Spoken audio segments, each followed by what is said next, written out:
of a wise man.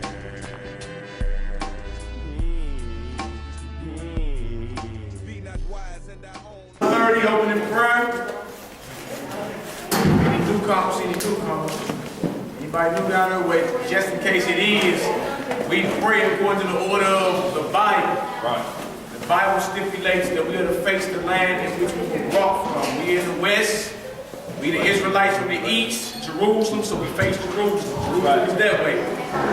In pursuant to 1 Corinthians, the 11th chapter, men are to uncover their heads when praying and prophesying. Women are to cover their heads when praying and prophesying. That's right. All things done decently and in order. Read out Psalms. King David was said to have a heart like unto the Lord. That's right. And he prophesied a lot through his Psalms about the Messiah himself. Right. Also Matthew chapter 6, which is the Lord's Prayer also. But Psalms 130, a psalm of degrees. All praise to the God of Abraham, Isaac, and Jacob, in honor of his only begotten Son, Jesus the Christ, Yahweh Shai of Nazareth, who is currently sitting at his Father's right hand. Psalms 130. Out of the depths have I cried unto thee, O Yah. Yah, hear my voice. Let thine ears be attentive to the voice of my supplications. If thou, Lord, shouldest mark iniquities, O Lord, who shall stand? But there is forgiveness with thee, that thou mayest be feared. I wait for the Lord. My soul doeth wait, and in his word do I hope. My soul waiteth for Yah, more than they that watch for the morning. I say, more than they that watch for the morning. Let Israel hope in Yahweh, for with the Lord there is mercy, and with him is plenteous redemption, and he shall redeem Israel from all his iniquities. Hallelujah! Selah! Peaceful Sabbath day. We got up on the board, history of Purim, or Purim, which is what we about to go over. Today is a feast day of the Lord that was sanctioned by his people because the Lord delivered us out of a great catastrophe more than 2,000 years ago. We're going to get into this history. It's called, we're going to start off in the book of Esther. But before we start, anybody got any questions? You heard anything this week? What's going on, bro? You said the Lord. You said what? Say it loud, bro. You said David had a heart like this, the Most High was Repent of heart. Like he said, David has a heart like mine. The Lord will correct and say this about David. Who was it? 1 Samuel 16. 1 Samuel 16 chapter. When Saul anointed David. Well, not Saul. Samuel anointed David as king. Also Acts 13:22. Yeah, Acts 13:22. That also that same Acts 2:34 let us know because he had a heart like the Most High, that did not allow him to ascend to the heavens to be where Christ is at on the right hand of the Father. They would still have to go the way of every other human being that was born of a natural earthly mother and father. Acts 2:34 and also Acts 13:22. We'll get into that. We know in John 3:13 he said the only one that ever ascended back up to that heavenly realm was he that came down. And that was Christ. Yes, so read the scriptures about David. David's whole heart was, even though he was a man, he made mistakes in his life. He sinned a few times as well. Right. And he had a repentant heart. You know what I'm saying? His mind was full of vengeance in the will of the Lord. He never served another God. Now, unlike his son, Solomon, he went all the way off. But David, his father, his mind was full bent to do the will of the Lord. that's right. Even when he made mistakes, he repented, he didn't hesitate, didn't make any excuses. Repented, got on his face to the Lord, That's right. accepted his punishment. And that's what that means right there. As soon as Nathan told him what he had did, there was no hesitation in it. He said the Lord knew it, and the first thing he said, put me into the hands of him. Whatever his judgment is, I'll take it. Because he's a righteous judge. So a lot of us will fight fight with that decision of the Lord. And let us understand one thing. David got the lifelong penalty. But he'd rather choose that than to choose his life to be taken by the Lord at that moment. You know, so David told him this would never leave your household, what you've done. So sometimes we have to accept what the Lord put on us. Sometimes it may be a 20-year sentence that the Most High has put on you. You keep saying, how long, Lord, you still going to make me pay for this? He's going to tell you until I get tired, till I think your heart understands what you did. Because right now you keep asking, you just sorry because you got caught. You're not sorry because you transgressed the law of the Lord. So that's how the Lord measures your heart. To see if it's true repentance or you just saying, I'm sorry because I got caught. He didn't make any excuses either. No excuse. He made his mistake, sinned, he tripped, he repented, and accepted his punishment from the Lord. Today we make excuses. I'm going to start this out in the book of Esther. The book of Esther. We're going to start in chapter 1. Now we're going to have some little feast at the end of class in the back. But before we feast, as always, we're going to get an understanding of what we're doing. It's Purim today. And then tomorrow's a charity event going down. MLK and Hodemont, right across from Bus Loop Burger. So y'all want to come on out, you feel me? Sister's going to be giving away charitable goods, toiletries, and all that type of stuff. And there's going to be some brothers out there reading the scriptures, edifying the lost sheep of Israel. But that's tomorrow, starting at 10 o'clock. MLK and Hodemont. All right, let's get this done. Book of Esther, chapter 1. One of the brothers started the first one. It's going to the history of our people, because believe it or not, this is not your first time in captivity. That's right. Our whole history has been in and out of captivity. Up and down like a seesaw. Lord, I won't do it again, and we do it again. That's right. Lord, I won't do it again, you do it again. So we're going to read about one of our ancient captives. Who had us captive? The ancient Persians, which you know today is Iran. All right? Let's get it done. The book of Esther, verse 1. Everybody there? Now it came to pass in the days of Ahasuerus. This is Ahasuerus, which reigned from India even unto Ethiopia, over 120 provinces. Now, whoever seen the movie 300? Remember that old boy kept saying Xerxes, earth and water. Another one of his names is Ahasuerus. So the movie you watched about 300 was a historical character that actually lived. And he's in the Bible. What is he doing in the Bible? The Bible's made up. That's right. That's right. See that? And you see where he ruled from? He ruled from India to Ethiopia. To Sudan, Africa, from what you know is Africa today, all the way over to East India.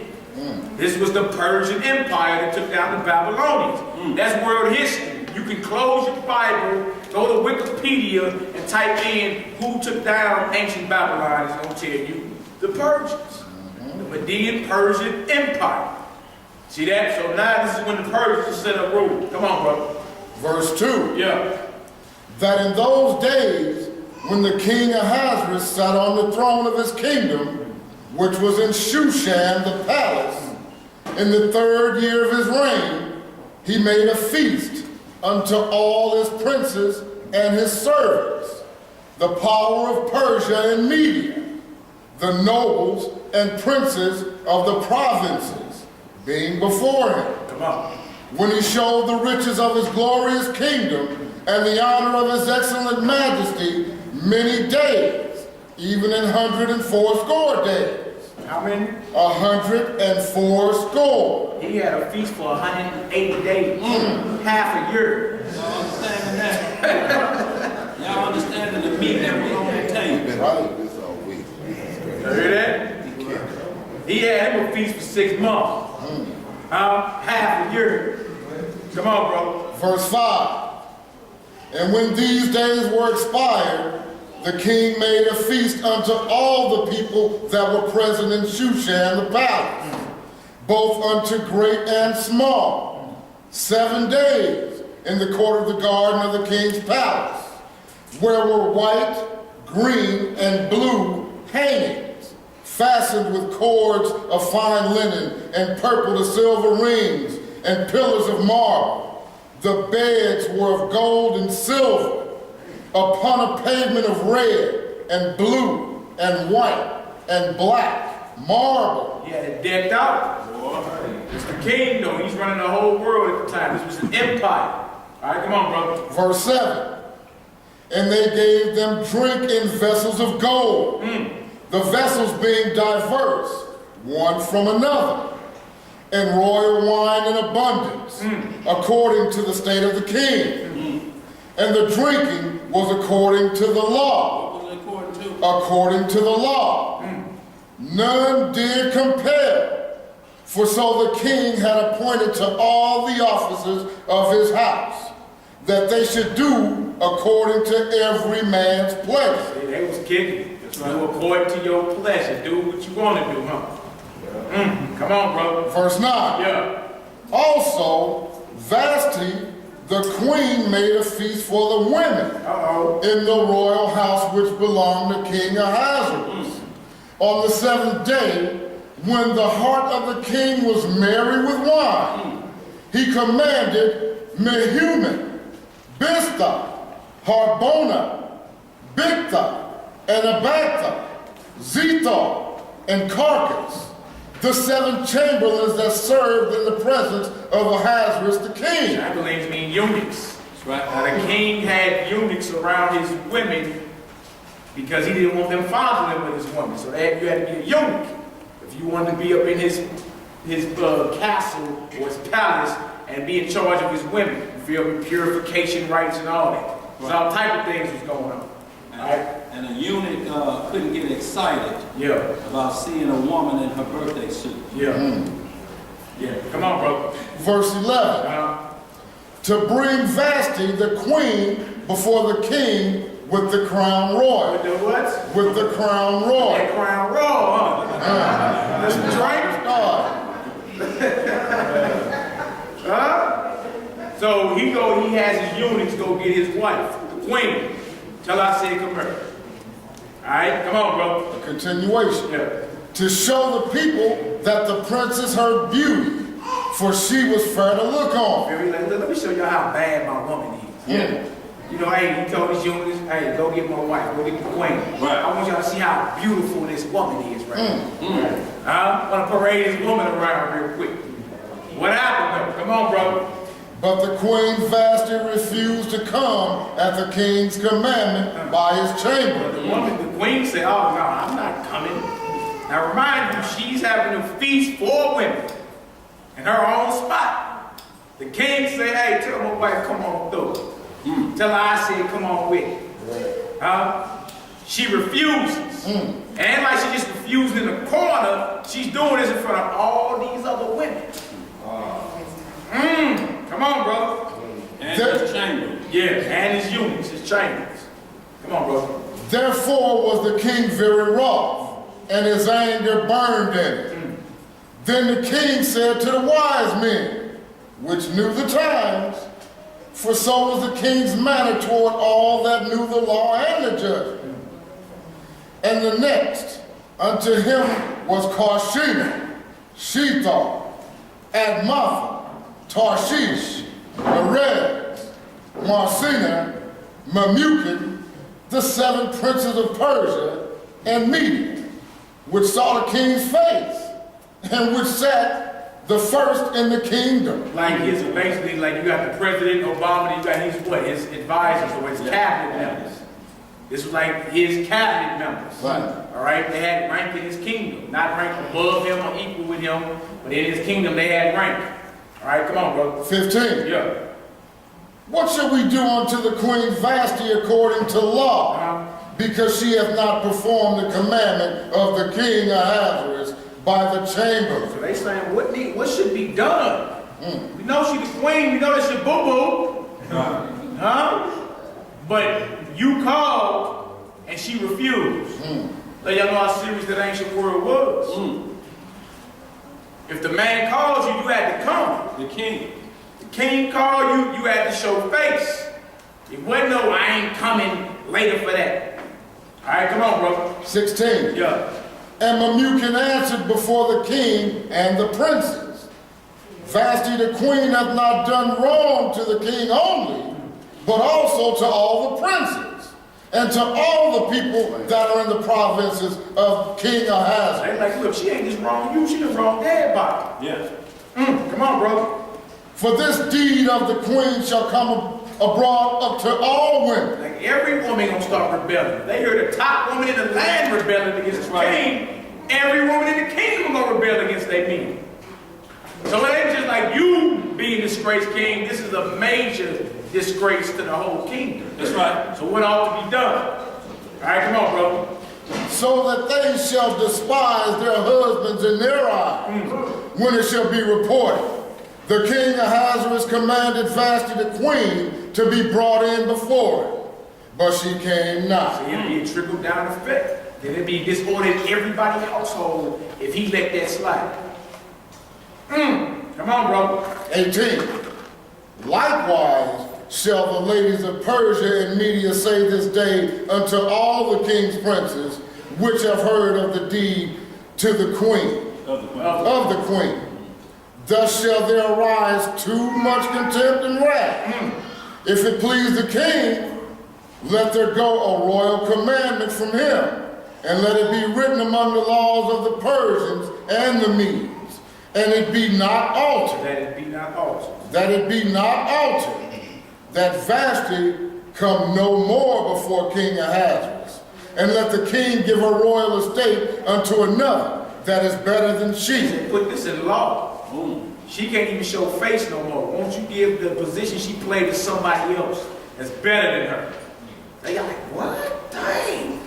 That's serious, huh? Why? Because if he hadn't let it slide, the whole kingdom would have been in an uproar, out of order. Right. So I said, well, look, since she tripping, guess what? Find somebody else that want to play that position.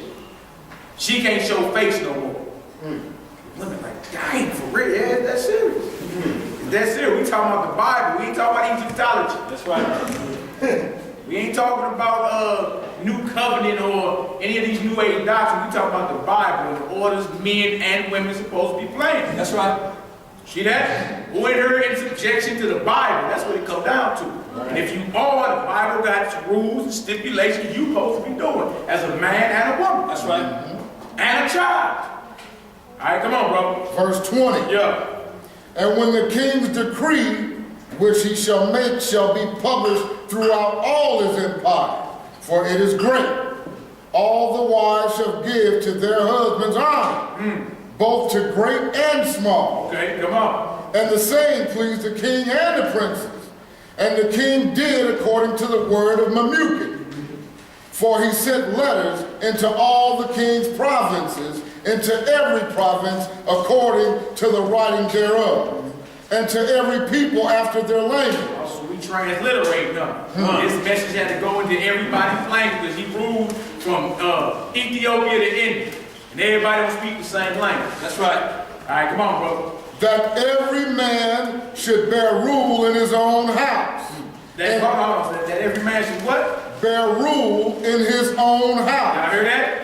Is there any way to misinterpret that? Well, brother, I don't know. What if? What does that mean? Right. Every man bear rule in his own house. That means he can't even be bear rule in another man's house. That's right. He got to handle his house. All right, come on, bro. And that it should be published according to the language. Let's repeat it. Going into chapter 2. Chapter 2 is next. Again, y'all, we're going over the history of Purim. This is a feast day of the Lord, spoken of in the Bible. And ask yourself why we ain't grow up knowing this. That's right. Why we grow up not knowing these things. We've been told this Bible is foreign to us. It has nothing to do with us. In fact, it has everything to do with you. That's right. Everything. This is one of your ancient capitals right here, the Persians. All right? We're going into chapter 2 next. Now remember, we just set the stage. His queen refused to come. And they said, well, look, she got to get going, can't show face no more. Choose somebody better than her that want to play that position right there. And it pleased them well. And And a decree went out that every man bear rule in his own house. That's right. And his provinces was from Ethiopia to India, 127 provinces. And it's Ahasuerus, if y'all don't know, if y'all seen the movie 300, this is Xerxes. Bible dictionary, Ahasuerus. First definition, the father of Darius the Mede, mentioned in Daniel 9 and 1. Second definition, king of Persia, mentioned in the book of Esther. There seems to be little doubt that he is to be identified with the well-known Xerxes, who reigned from 486 BC to 465 BC. So when you watch the movie 300, that Persian king, earth and water, Xerxes is talking about Ahasuerus. That's right. That's who Ahasuerus is. So the Bible is historical. Unlike most people think it's just a book of fairy tales, it's made up. We talking about historical people that you can go to the encyclopedia and Google. See that? You can go to the encyclopedia, Wikipedia, or Google and find out what we're saying is true. That's right. Because this is the empire that came up after the Babylonians fell, the Persians. So we're dealing with world history that was prophesied to happen before it happened. All right? Now let's get into chapter 2. The book of Esther, chapter 2, verse 1. Yeah. After these things, when the wrath of King Ahasuerus was appeased, he remembered Vashti and what she had done and what was decreed against her. Then said the king's servants that ministered unto him, let there be fair young virgins sought for the king. Fair, nice-looking, young virgins sought for the king. Come on, bro. And let the king appoint officers in all the provinces of his kingdom, Right. that they may gather together all the fair young virgins unto Shushan the palace, to the house of the women, unto the custody of Hegi, the king's chamberlain, keeper of the women, and let their things be purification be given them. Things of purification. You ever wonder why the women, sisters, like all the perfumes and the smell goods and all that? Yeah. It's in your history. It's in your blood. We're going to read about some of these purifications. Come on, brother. Ain't been no secret of Victoria on it. That's why you like all that smell good. We're going to read about it. Come on, brother. Verse 4. Yeah. And let the maiden which pleaseth the king be queen instead of Vashti. See that? Whoever pleases him, she get that spot instead of her. Come on, brother. And the thing pleased the king, and he did so. Right. Now in Shushan the palace, there was a certain Jew. A certain who? A certain Jew. Jew comes from the word Judah. See that? So you got Israelites in Persia living. Right. There was a certain Jew in the palace. His brother had rank in the kingdom. All right, come on, bro. Whose name was Mordecai. Mordecai, come on. The son of Jair, the son of Shimei, the son of Kish, a Benjamite. So he's from the tribe of Benjamin. See that? Just like Paul, the tribe of Benjamin. Just like the first king of Israel, Saul, the tribe of Benjamin. Go ahead, brother. Yeah, sure. Same house. Come on, brother. Verse 6. Yeah. Who had been carried away from Jerusalem with the captivity which had been carried away with Jeconiah, king of Judah, whom Nebuchadnezzar, the king of Babylon, had carried away. It's showing you how the Israelites got to Babylon, and then when Babylon fell, Persia took over. That's right. All the Israelites didn't go home to rebuild the temple. Some stayed back. You see, so it's showing you how he got to where he was. How Nebuchadnezzar sacked Jerusalem, 606 BC. Destroyed the temple, took down the royal class, the last ruling kings of Judah. That's how Mordecai got to where he was in Persia. All right, come on, brother. Verse 7. Yeah. And he brought up Hadassah, that is, Esther, his uncle's daughter. So what's your uncle's daughter to you? A niece. A niece? Your What's your uncle's uncle's daughter. That's your who? That's your cousin. So this Esther, we read, Mordecai was the cousin to Esther. All right? Esther, Hebrew name is Hadassah. All right, come on, brother. 7 again. And he brought up Hadassah, that is, Esther, his uncle's daughter, for she had neither father nor mother. And the maid was fair and beautiful, whom Mordecai, when her father and mother were dead, took her for his own daughter. He looked out for his cousin. That's right. Raised her and everything. Once her parents was dead, he took over as basically the head of her life. That's right. And that was her cousin. You got Mordecai, you got Hadassah. All right, come on, brother. Verse 8. Also, he was a big cousin. Yeah. Because he taken on the responsibility to raise her as his own daughter. So he was in a responsible role. It wasn't like just regular cousin on cousin or anything like that. He was taking the place of her parent. Yeah.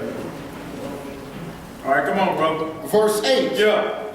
So it came to pass, when the king's commandment and his decree was heard, and when many maidens were gathered together unto Shushan the palace, to the custody of Haggai, that Esther was brought also unto the king's house, to the custody of Haggai, keeper of the women. Right, come on. And the maiden pleased him, and she obtained kindness of him, and he speedily gave her things for purification. Like, hook her up. This is speedily gave her her thing. All her smell goods, her lotions, her oils. Remember, the king looking for the queen. Right? He says, look, hook her up. She's very fair. That's a way of saying she's bad. She's fine. Right. Hook her up. She right on point. All right, come on, brother. With such things as belonged to her, and 7 maidens, which were meet to be given her, out of her king's house. And he preferred her and her maids unto the best place of the house of the women. So she ain't only get her purification, she even got other women to help her. Right. Maidens. Entourage. All right. Come on, bro. Verse 10. Yeah. Esther had not showed her people nor her Now kindred. that's major right there. She didn't show her people nor her kindred. Right. That means in her captivity, she went outward Israel. That's right. Feel me? Was the Lord mad at her that she went down to the dress code to the letter? Huh? It says in her captivity, she didn't show her people or her kindred. Showing you that the Israelites, the ancient Persians, the Ethiopians, guess what? They all were dark-skinned people from different nations. That's right. How you want them just to look? Because if the Jews are the people who you say today, they should be able to look right at her. Look, that's a Jew right there. Right. How was she able to hide her kindred and her people? Same way Joseph was able to hide his. That's right. In Egypt. Remember the brothers came down to Egypt, didn't recognize that was Joseph? Right. So if the Jews are these lily blind so-called Caucasians that people say today, why wasn't Esther easily identified? That's right. Why wasn't Joseph identified amongst the Egyptians? That's right. Because the Hebrews in the Bible have, and we always will be a dark-skinned people from black and shaft down to light-skinned brothers. That's right. Just what it is. All right, come on, bro. Verse 10 again. Yeah. Esther had not showed her people nor her kindred. Right. For Mordecai had charged her that she should not show See, it. Mordecai was like, look, don't be out here rocking this thing out. Hold it down. Feel me? Like, hey, you're supposed to work on your inner man anyway, your spirit. Get that together first before you all out with it. Then everybody look, oh, the Israelites over there. You ain't heard nothing that came off their lips. That's right. But he's garments out down to the ankles and kneecaps. All right, come on, brother. And I understand this also. This don't mean that she was violating laws. Right. Everything is lawful, but it's not expedient. Right. It just wasn't time to show she was Israel. Right. It was going to be done. A lot of us have to understand that sometimes you have to hold back your nationhood and let your conscience speak first. The words of the Most High. And then it'll be time for you to explain where you come from. Go ahead, brother. Verse 11. And Mordecai walked every day before the court of the women's house to know how Esther did and what should become of her. Come on. Now when every maid's turn was come to go in to King Ahasuerus, after that she had been 12 months, according to the manner of the women, for so were the days of the purification accomplished, to wit, 6 months with oil of myrrh, and 6 months with sweet odors, and with other things for the purifying of the women. This wasn't just you spraying some spray on your body. That purification was for a whole year. Marinate. Right. Marinate is the laws. She was sweet, boy. And understand that, that's going to be in your skin. You're going to smell like that all the time. Good. See that? That's when your daughters get all that, you know, that Bath and Body Works that smell good. That's in your blood. See that? But their custom was, look, you're going to be purified for a whole year. You're going to spend 6 months in these oils, 6 months in these odors right here. Then you get presented before the king. All right? That's why men love a woman that smell good. All right? Come on, bro. Verse 13. Yeah. Then thus came every maiden unto the king. Whatsoever she desired was given her to go with her out of the house of the women unto the king's house. In the evening she went, and on the morrow she returned into the second house of the women to the custody of Shaazgaz. Is that what that is? Yeah, right. The king's chamber, which kept the concubine. The who? The concubine. Come on. She came in unto the king no more, except the king delighted in her, and that she were called by name. 15.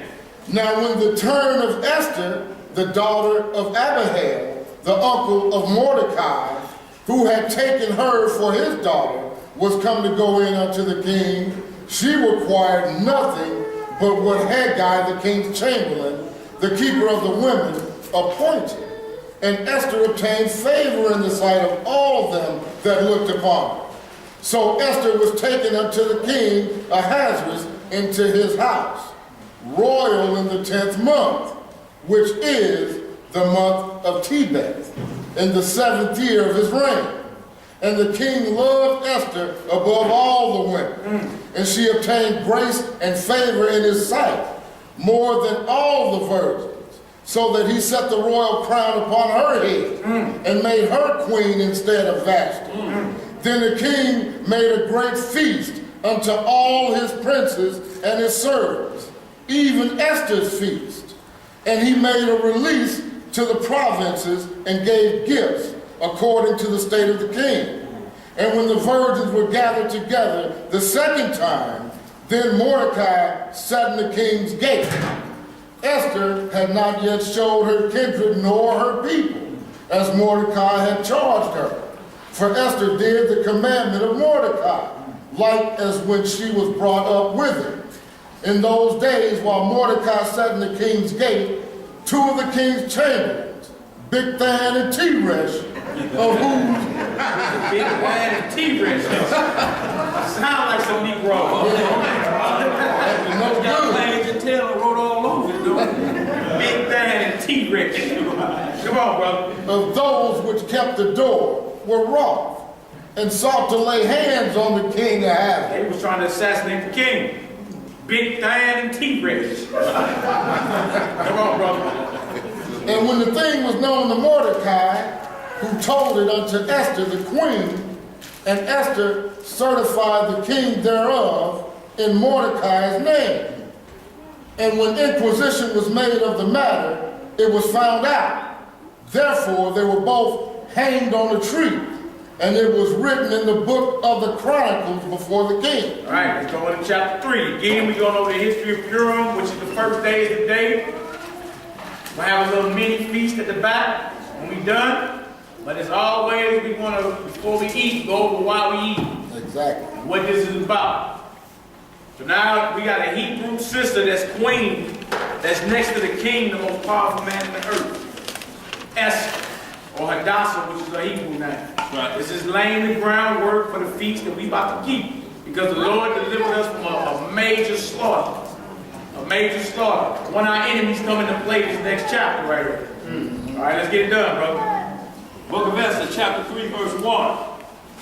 After these things did King Ahasuerus promote Haman, the son of Hammedatha, the Agagite, and advanced him, and set his seat above all the princes that were with him. So now the king got somebody, his right-hand man, which you know is a vice president today. Right. And he's called Haman the Agag, which means son of Agag.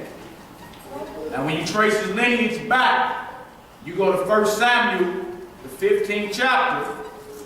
Be y'all the homework to do. You find out that Agag was the king of Amalek. All right? Amalek was the son of Esau. So this cat Haman was an Edomite, which are known today as, we know today as Caucasians. We're going to further prove it when we get to the Apocrypha about this very same event right here. That's right. So again, Agag, go to 1 Samuel 15. Agag was the king of Amalek. Amalek was the son of Esau. So Haman was an Edomite. All right? Let's get it done, brother. Verse 2. Yeah. And all the king's servants that were in the king's gate bowed and reverenced Haman, for the king had so commanded concerning him. But Mordecai bowed not, nor did him reverence. You don't bow to men. See what I'm saying? Like we bow and serve the Lord, not men. Mordecai, who was an Israelite in Persia, had a little rank or whatever. Even though the king said, look, y'all supposed to bow to Haman, Mordecai said, I can't bow to him. Similar to Daniel, when he was in captivity. They told him, look, you can't pray to no other God. Even the three brothers, Shadrach, Meshach, and the bad Negro, bow to the image. Can't do it. See that? We bow and show reverence to the Lord. That's right. All right, so Mordecai knew this, and he did not bow. All right, come on, bro. Then the king's servants which were in the king's gate said unto Mordecai, Why transgressest thou the king's command? Now it came to pass when they spake daily unto him, and he hearkened not unto them, that they told Haman to see whether Mordecai's matter would stand. For he had not told them that he was a Jew. He had told them. Before he had told them that he was a Jew. Look, I'm an Israelite, and I can't bow to him. That's right. What you mean? Right? Come on, bro. And when Haman saw that Mordecai bowed not, nor did him reverence, then was Haman full of wrath. I mean, what you're seeing is fruition of, remember Jacob and Esau was banging their mother's womb. Right. Right? This same conflict has been going on from nation to nation. That's right. Right? It was even going on in ancient Persia. So Mordecai, who was of Jacob's seed, was like, look, I can't bow to him. See what I'm saying? Haman was an Edomite. Can't bow to him. That's It's right. not happening. Why? He's not the Lord. All right, come on, bro. And he thought scorn to lay hands on Mordecai alone. For they had showed him the people of Mordecai, wherefore Haman sought to destroy all the Jews that were throughout the whole kingdom of Ahasuerus, even the people of Mordecai. It's showing you this is a raw, butt-naked hatred for the Israelites. That's right. Because this is just one man that's not showing you reverence. You think he just was going to try to get at him. He said, man, kill everybody that's under his dominion. That's a Jew. That's an Israelite. Everybody up under Ahasuerus' kingdom that's an Israelite, put him to death. Now check this out. This is the vice president or right-hand man of the king. This is all laying the groundwork for why we eating today. All right, come on, bro. In the first month, that is, the month of Nisan, in the 12th year of King Ahasuerus, they cast Purim. They did what? Cast Purim. You know what the pur is? What's pur? Who said something? I heard somebody. What'd you say, Gail? Dice. Well, we know. We'll look at it. When they say the lot, right? I'm gonna look up lot real quick for y'all. When you get the word P-U-R, pur, it's basically casting lots. This was something they did in the ancient world. That's right. They even did this for Christ's garments. They cast lots to divide up Christ's garments when he was getting crucified. That's right. I'm gonna look up this lot for y'all real quick. Lot. Trip off this. A lot of things that get done, and then you be so quick to say, oh, that's witchcraft. Right. You already know what you're talking about. Lot. I designed in the Bible dictionary. Lot. It says a means of deciding an issue or of determining the divine will in a matter often used in ancient times, both by heathens and Jews. Read it again. A means of deciding issue or of determining the divine will in a matter often used in ancient times, both by heathens and Jews. So today we say, okay, well, they throw some dice or something, and however the dice fall, that must be what the Lord wants or something. Right, brother. Heathen meaning non-belief. Heathen meaning non-belief. Yeah. Right. Yeah, those of another nation, second definition is a non-believer. When you look up Gentiles, it'll take you right back to heathen, because the Gentiles have other gods. Now you got those of the Gentile nations that can serve our God. Nothing wrong with that. But heathen, definition 1, is those outside the 12 tribes of Israel. That's right. Definition 2, a non-believer in the God of Abraham, Isaac, and Jacob. All right, come on, brother. That is the lot before Haman from day to day, and from month to month, to the 12th month, that is the month Adar. And Haman said unto King Ahasuerus, there is a certain people scattered abroad and dispersed among the people in all provinces of the kingdom, of thy kingdom. And their laws are diverse from all people. Neither keep they the king's law. Therefore, it is not for the king's profit to suffer them. You know what he's saying? Like, why are you even allowing these people to continue? They diverse from everybody, they got different laws. He got the king's earth. Why are you allowing these people to carry on and they not even doing what you tell them to do? Maybe you know what? Right. Come on, brother. If it please the king, let it be written that they may be destroyed. And I will pay 10,000 talents of silver to the hands of those that have the charge of the business, to bring it into the king's treasure. See, he ain't always say let them be destroyed. He put a hit out. Right. You might as well kill all of them. Why? They're not profiting you nothing. They're diverse from everybody. They don't listen to you. They keep their own laws, and they're scattered abroad. They in all your kingdoms. That's another clue who Israel is. Israel was scattered to the four corners of the earth. Well, it sounds like Rachel finna do some more wheat. Rachel might do some more wheat. See that scattered to the four corners, like you was thrown in that slave ship and told get on over it. Scattered, removed by force. All right, come on, brother. Verse 10. Yeah. And the king took his ring from his hand and gave it unto Haman, the son of Hammedatha, the Agagite, the Jews' enemy. The Jews who? Enemy. Jews' enemy. You have enemies out here. An enemy is what? Who know what an enemy is? Huh? Somebody against you. Anything that's in opposition to your well-being. Or your furtherance. Anything or anyone in opposition to that. Now, he would have to be an enemy if he's putting the hit out on God's people. That's right. Right? Some modern hits is, what you know is you look these things up, the Tuskegee syphilis experiment. That's right. Look that up. In which they gave Negroes syphilis for 40 years. That's right. Tuskegee syphilis experiment. Went down from 1930 to 1970. The whole thing is to study you, then destroy you. Why? Because you guys people, not just because you black folk. Get it out your mind. It's the Lord, the Creator, that made a covenant with your forefathers. So it's something that's in your blood and your DNA. Right. They know you got next in the kingdom to come. That's right. See that? So you got enemies out there. In-house and out-house. Say that again, man. In-house and out-house. You got enemies out here. Amongst your own people as well.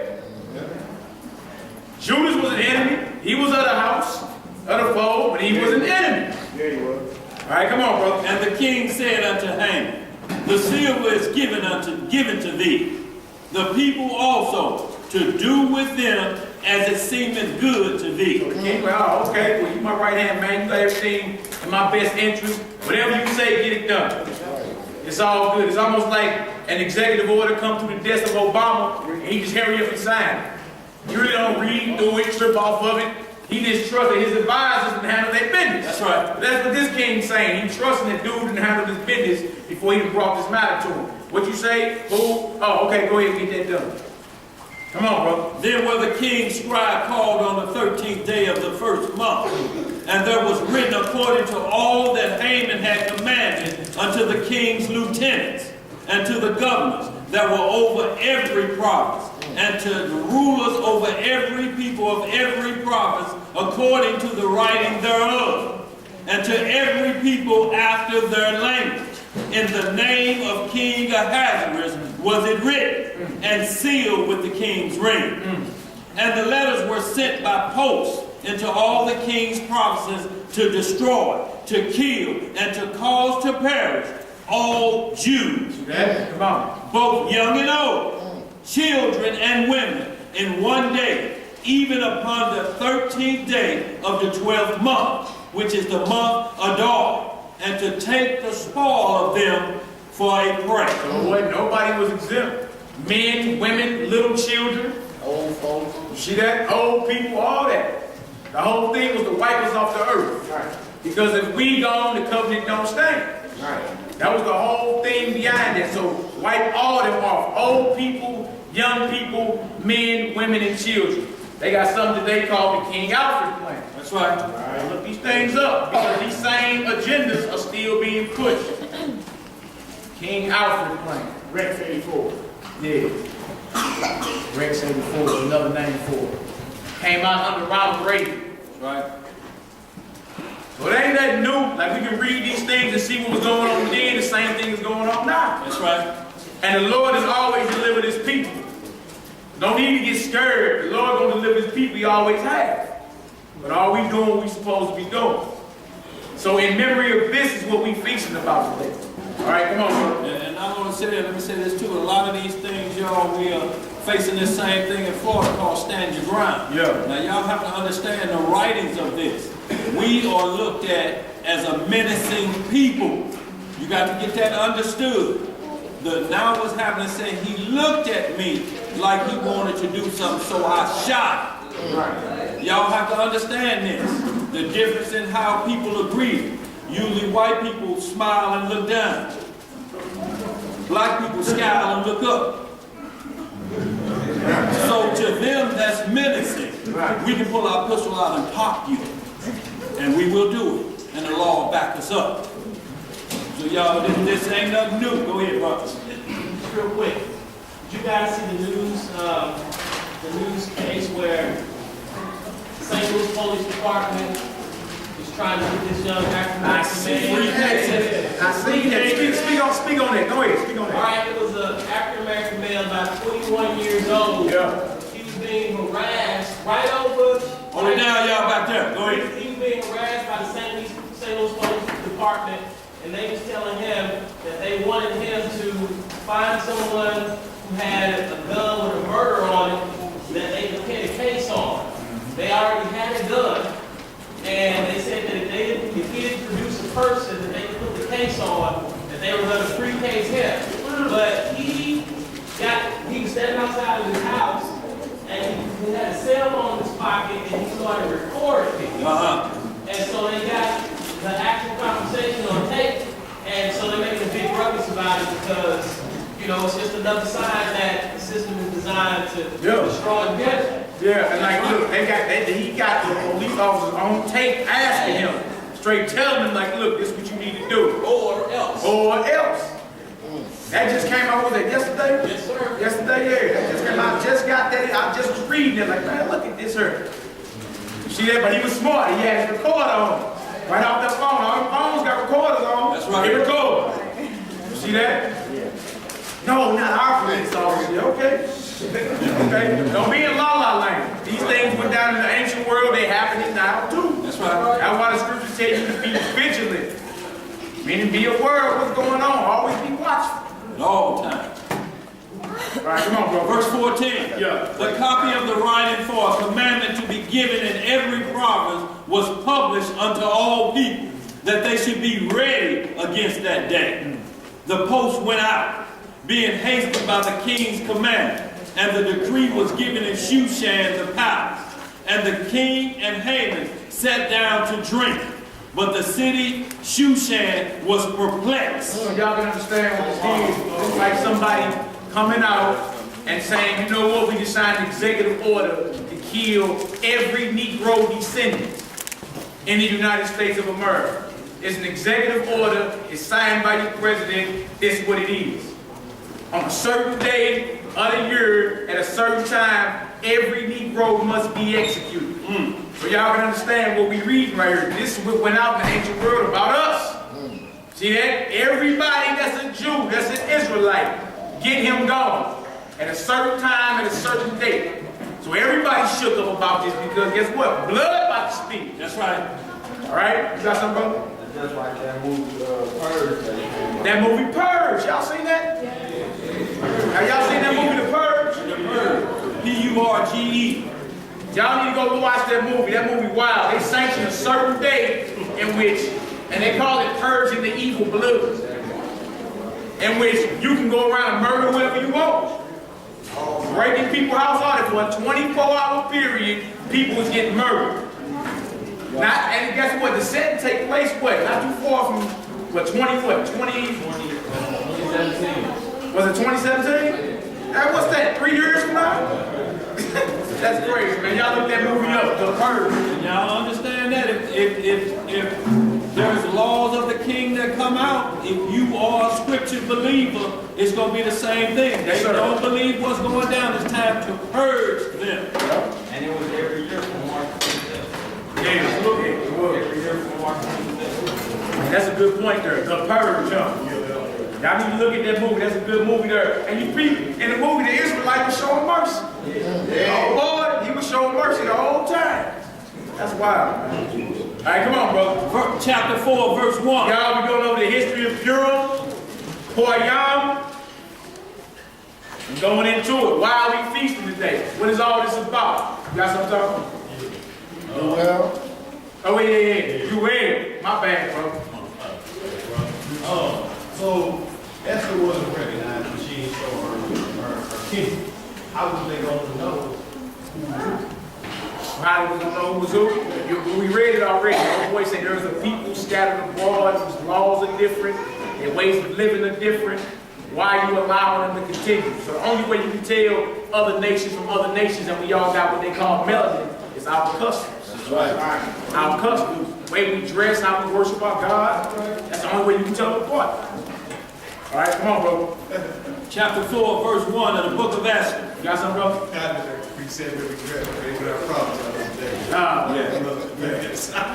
We're doing away on hiding our kindreds. And y'all understand this, they knew that some would hide in Persian garment, Israelites, but when that law comes down to kill another Israelite, if you didn't do it, then that meant that's who you were as well, because the law is coming down if they keep their God saying, kill them. So even though you hide, you can't hide the king's commandment. And if you didn't put your hand forth or you didn't bow down, because that was going to be the deal. Before they started killing, there was going to be the commandment to see the whole deal. Yeah. Who's going to bow, who's not going to bow. And then we're going to start to kill. Let's get it done. The book of Esther, chapter 4, verse 1. Remember, the Lord requires us to have it in the past will fruition in the future. Guaranteed. Like, if you the Israelites, that means there's enemies of the Israelites. The covenant-bound people. So you have enemies out there. All right, come on, brother. When Mordecai perceived all that was done, Mordecai rent his clothes and put on sackcloth with ashes and went out into the midst of the city and cried with a loud and bitter cry, and came even before the king's gate, for none might enter to the king's gate clothed with sackcloth. And in every province, whichsoever the king's commandment and his decree came, there was great mourning among the Jews, and fasting, and weeping, and wailing. And many lay in sackcloth and ashes. You heard that the hit went down, killed all them Negroes. Right? Instead of stanky legging and dancing, what they were doing? Right. Praying, mourning, fasting. We need our God to intervene, because if the most powerful man on the planet is ordained and we get killed, oh, they on their way. Right. They on their way. So now we need some divine intervention. Right. All right? That's, in other words, sackcloth means you're humbling yourself. All right, come on, bro. So Esther's maids and her chamberlains came and told it her. Then was the queen exceedingly grieved, and she sent raiment to clothe Mordecai, and to take away his sackcloth from him. But he received it not. Like, nah, I'm good. I don't want none of your fancy clothes. Right. Come on, bro. Then called Esther for Hatat, one of the king's chamberlains, whom he had appointed to attend upon her, and gave him a commandment to Mordecai to know what it was and why it was so. So Hatat went forth to Mordecai unto the street of the city, which was before the king's gate. And Mordecai told him of all that had happened unto him. and of the sum of money that Haman had promised to pay the king's treasury for the Jews to destroy them. He went to the treasury and got money to destroy y'all. Come on, brother. Also, he gave him a copy of the writing of the decree that was given at Shushan to destroy them, to show it unto Esther, and to declare it unto her, and to charge her that she should not go in unto the king. She should go into That she should go in unto the king to make supplications unto him, and to make requests before him for her people. But also Mordecai like, look, since you the queen, he done chose you. You need to go holler at him and let him know what just happened. Right. Because his royal decree is on this. Is this true? Go holler at him. All right, come on, brother. And to Hatak came and told Esther the words of Mordecai. Right, come on. Again Esther spake unto Hatak, and gave him commandment unto Mordecai. All the king's servants and the people of the king's provinces do know that whosoever, whether man or woman, shall come unto the king into the inner court, who is not called, there is one law of his to put him to death. See that? So what no you just kicking in the door and just you finna come holler at the king. The king had to summon you to come appear before him. What, even though she was the queen, right? She was very fine, beautiful, smelled good and all. She knew she couldn't just say, come knocking on the door. Who in there? Is he in there? And come busting in. That wasn't the order in the ancient world. That wasn't what it was. She couldn't appear before him unless he called. And if she did, man or woman, anybody showed up without an appointment, it was death. That's right. So she telling Mordecai this, like, look, you know I'm going to get killed if I appear before him and he ain't called me. That's right. All right, come on, brother. Except such to whom the king shall hold out the golden scepter, that he may live. But I have not been called to come unto the king these 30 days. And they told to Mordecai Esther words. Then Mordecai commanded to answer Esther, think not with thyself that thou shalt escape in the king's house more than all the Jews. Mordecai like, look, this thing done went down. Don't think that you the queen, you going to escape. You an Israelite too. Right. You going to get murdered too. Come on, brother. For if thou altogether holdest thy peace at this time, then shall their enlargement and deliverance arise to the Jews from another place. But thou and thy father's house shall be destroyed. If you keep quiet now, guess what? We going to be delivered, but you going to be destroyed. You got his earth for a reason. You need to holler at him. That's right. Come on, brother. And who knoweth whether thou art come to the kingdom for such a time as this? Like, this probably why the reason you is queen. To deliver your people. That's right. Right? Now, in today's nation that we reside under, there's an Israelite next to the most powerful man on the planet. Right now. Her name is Michelle Obama. Ain't that something? Because Barack ain't one of us. He is father's a kid. Exactly. He's a Hamite. Right? But his wife is a Jew. An Israelite.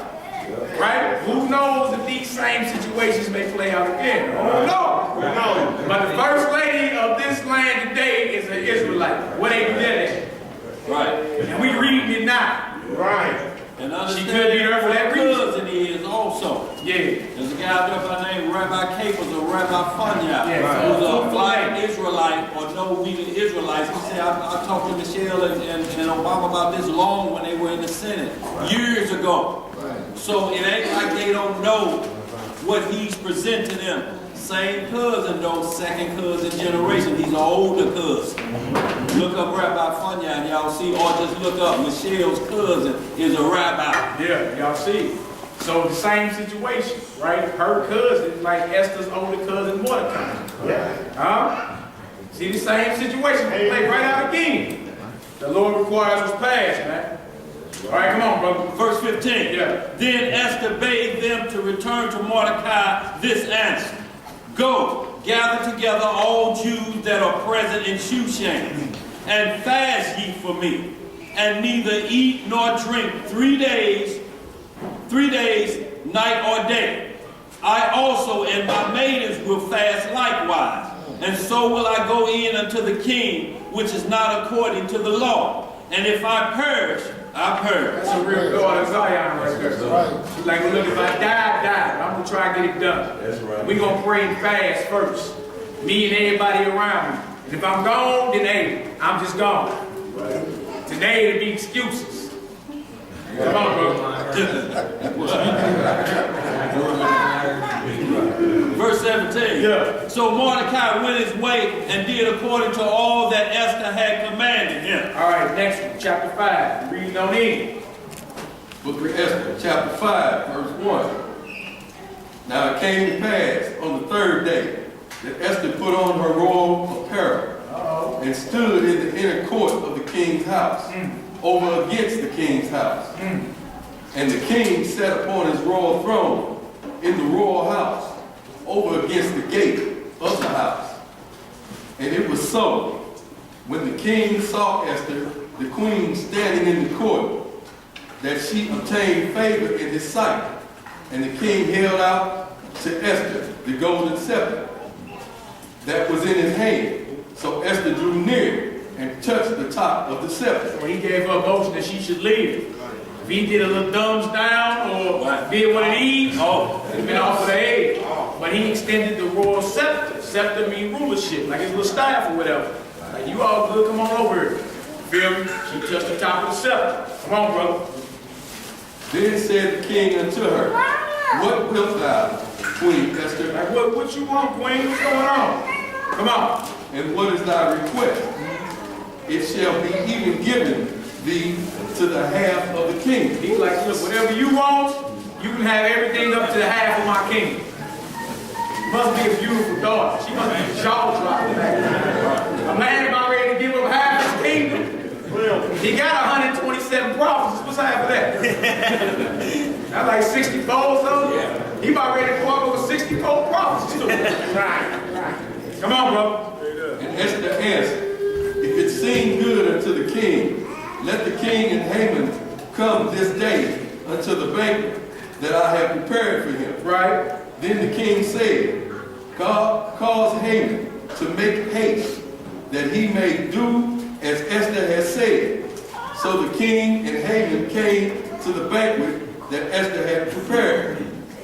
And the king said unto Esther at the banquet of wine. Banquet of what? Wine. Banquet of wine. It was sipping.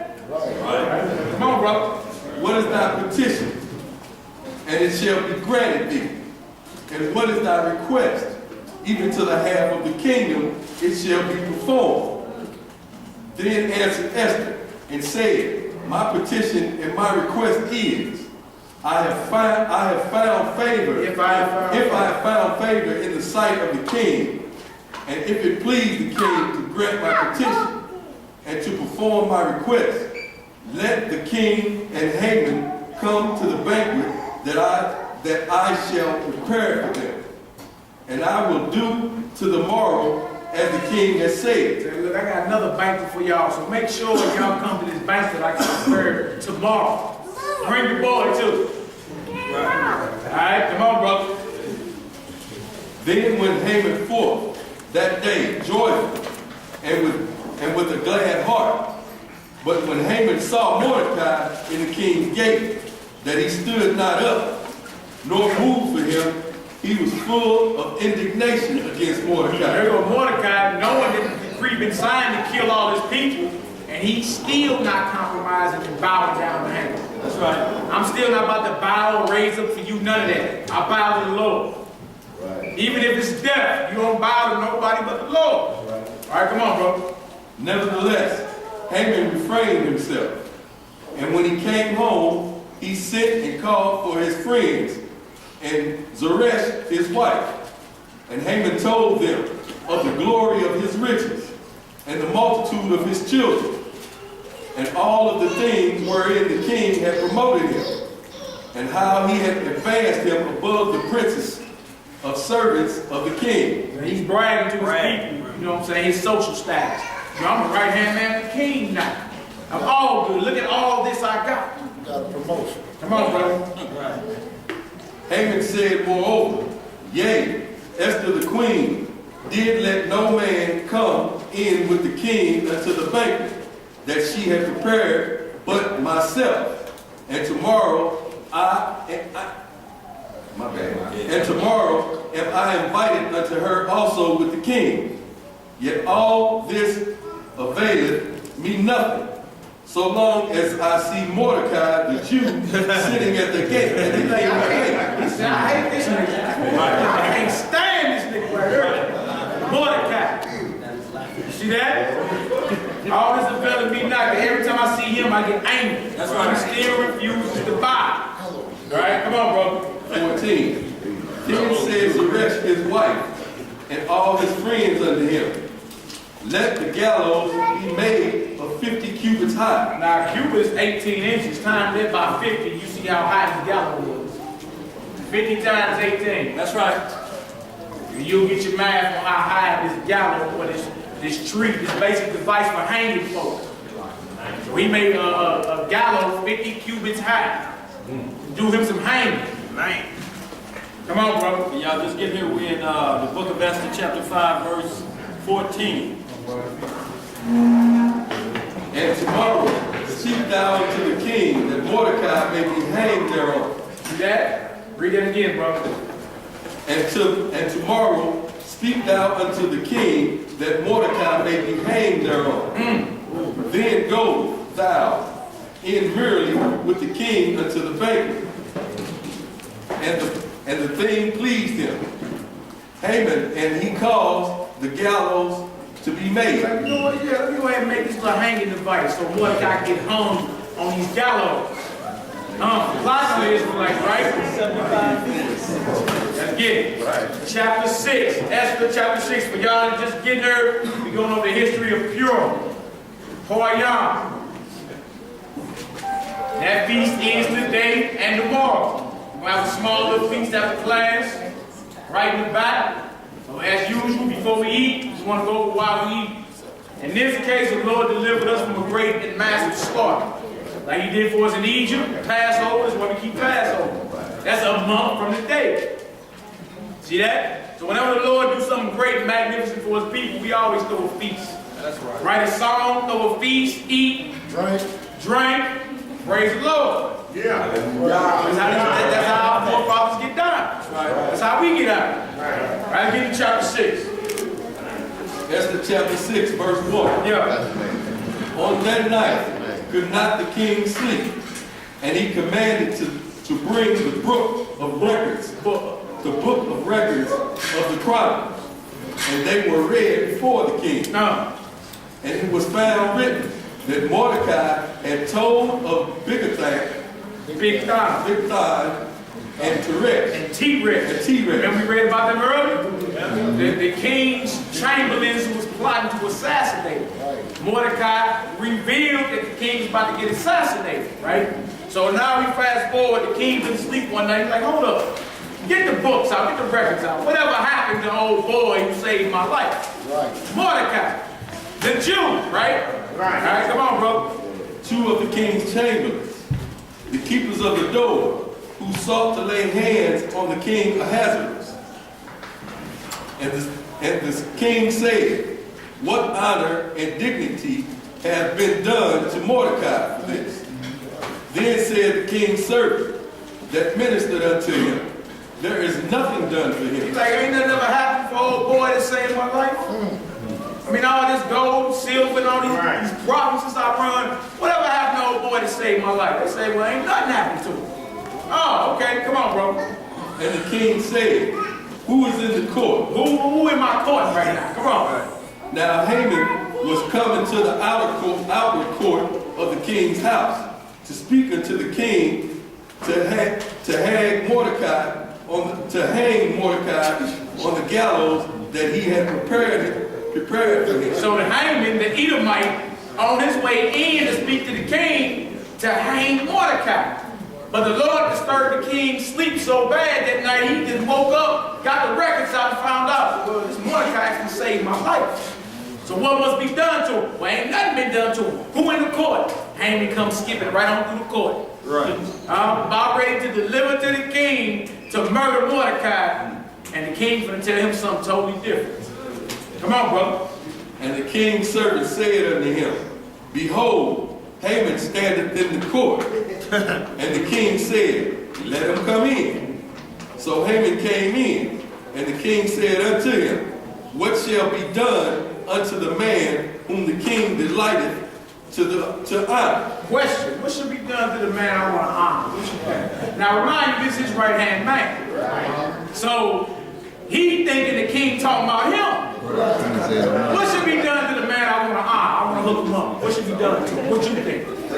So he, you know what I'm saying? Because he want to get hooked up, I'm telling him what? The best thing he ought to do. All right, come on, brother. Now Haman thought in his heart, to whom would the king delight to honor more than myself? Right. And Haman answered the king, for the man whom the king delighteth to honor, let the royal apparel be brought, which the king uses to wear, and the horse that the king rideth upon, and the crown royal which is set upon his head. That ain't no drink, y'all. Right. Nah, it's a crown. He said we're gonna look him up, give him the king's horse, give him his garment, give him a crown. See what I'm saying? Hook him up. Whoever you say you finna do honor for, you should hook him up. Because he's thinking he talking about him. Come on, brother. And let his apparel and horse be delivered to the hand of one of the king's most noble princes, that they may array the man with all whom the king delighted to honor, and bring him on horseback through the streets of the city. Even ride him, look, you walk him through the city on horseback. That's what you do. Come on. And proclaim before him, thus shall it be done to the man whom the king delighted to honor. Oh, okay. Come on, first thing. Then the king said to Haman, make haste. Hurry up. Come on. And take the apparel and the horse, as thou hast said, to do so, and do even so to Mordecai the Jew, that sitteth at the king's gate. Yeah. Let nothing fail of all that thou hast spoken. Like all that you said, make sure you perform all that. And do that for Mordecai the Hebrew. Right. The one you hate. The one who you look, you on your way to deliver a message to Haman. Right?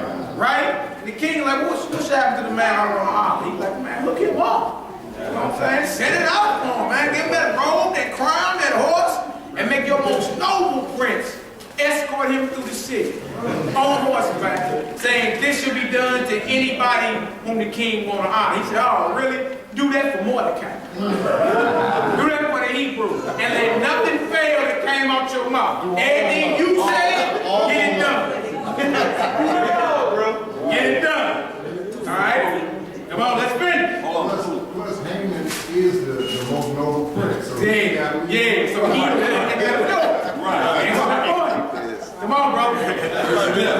Verse 11. Then took Haman the apparel and the horse, and arrayed Mordecai, and brought him on horseback through the streets of the city, and proclaimed before him, thus shall it be done unto the man whom the king delighted to honor.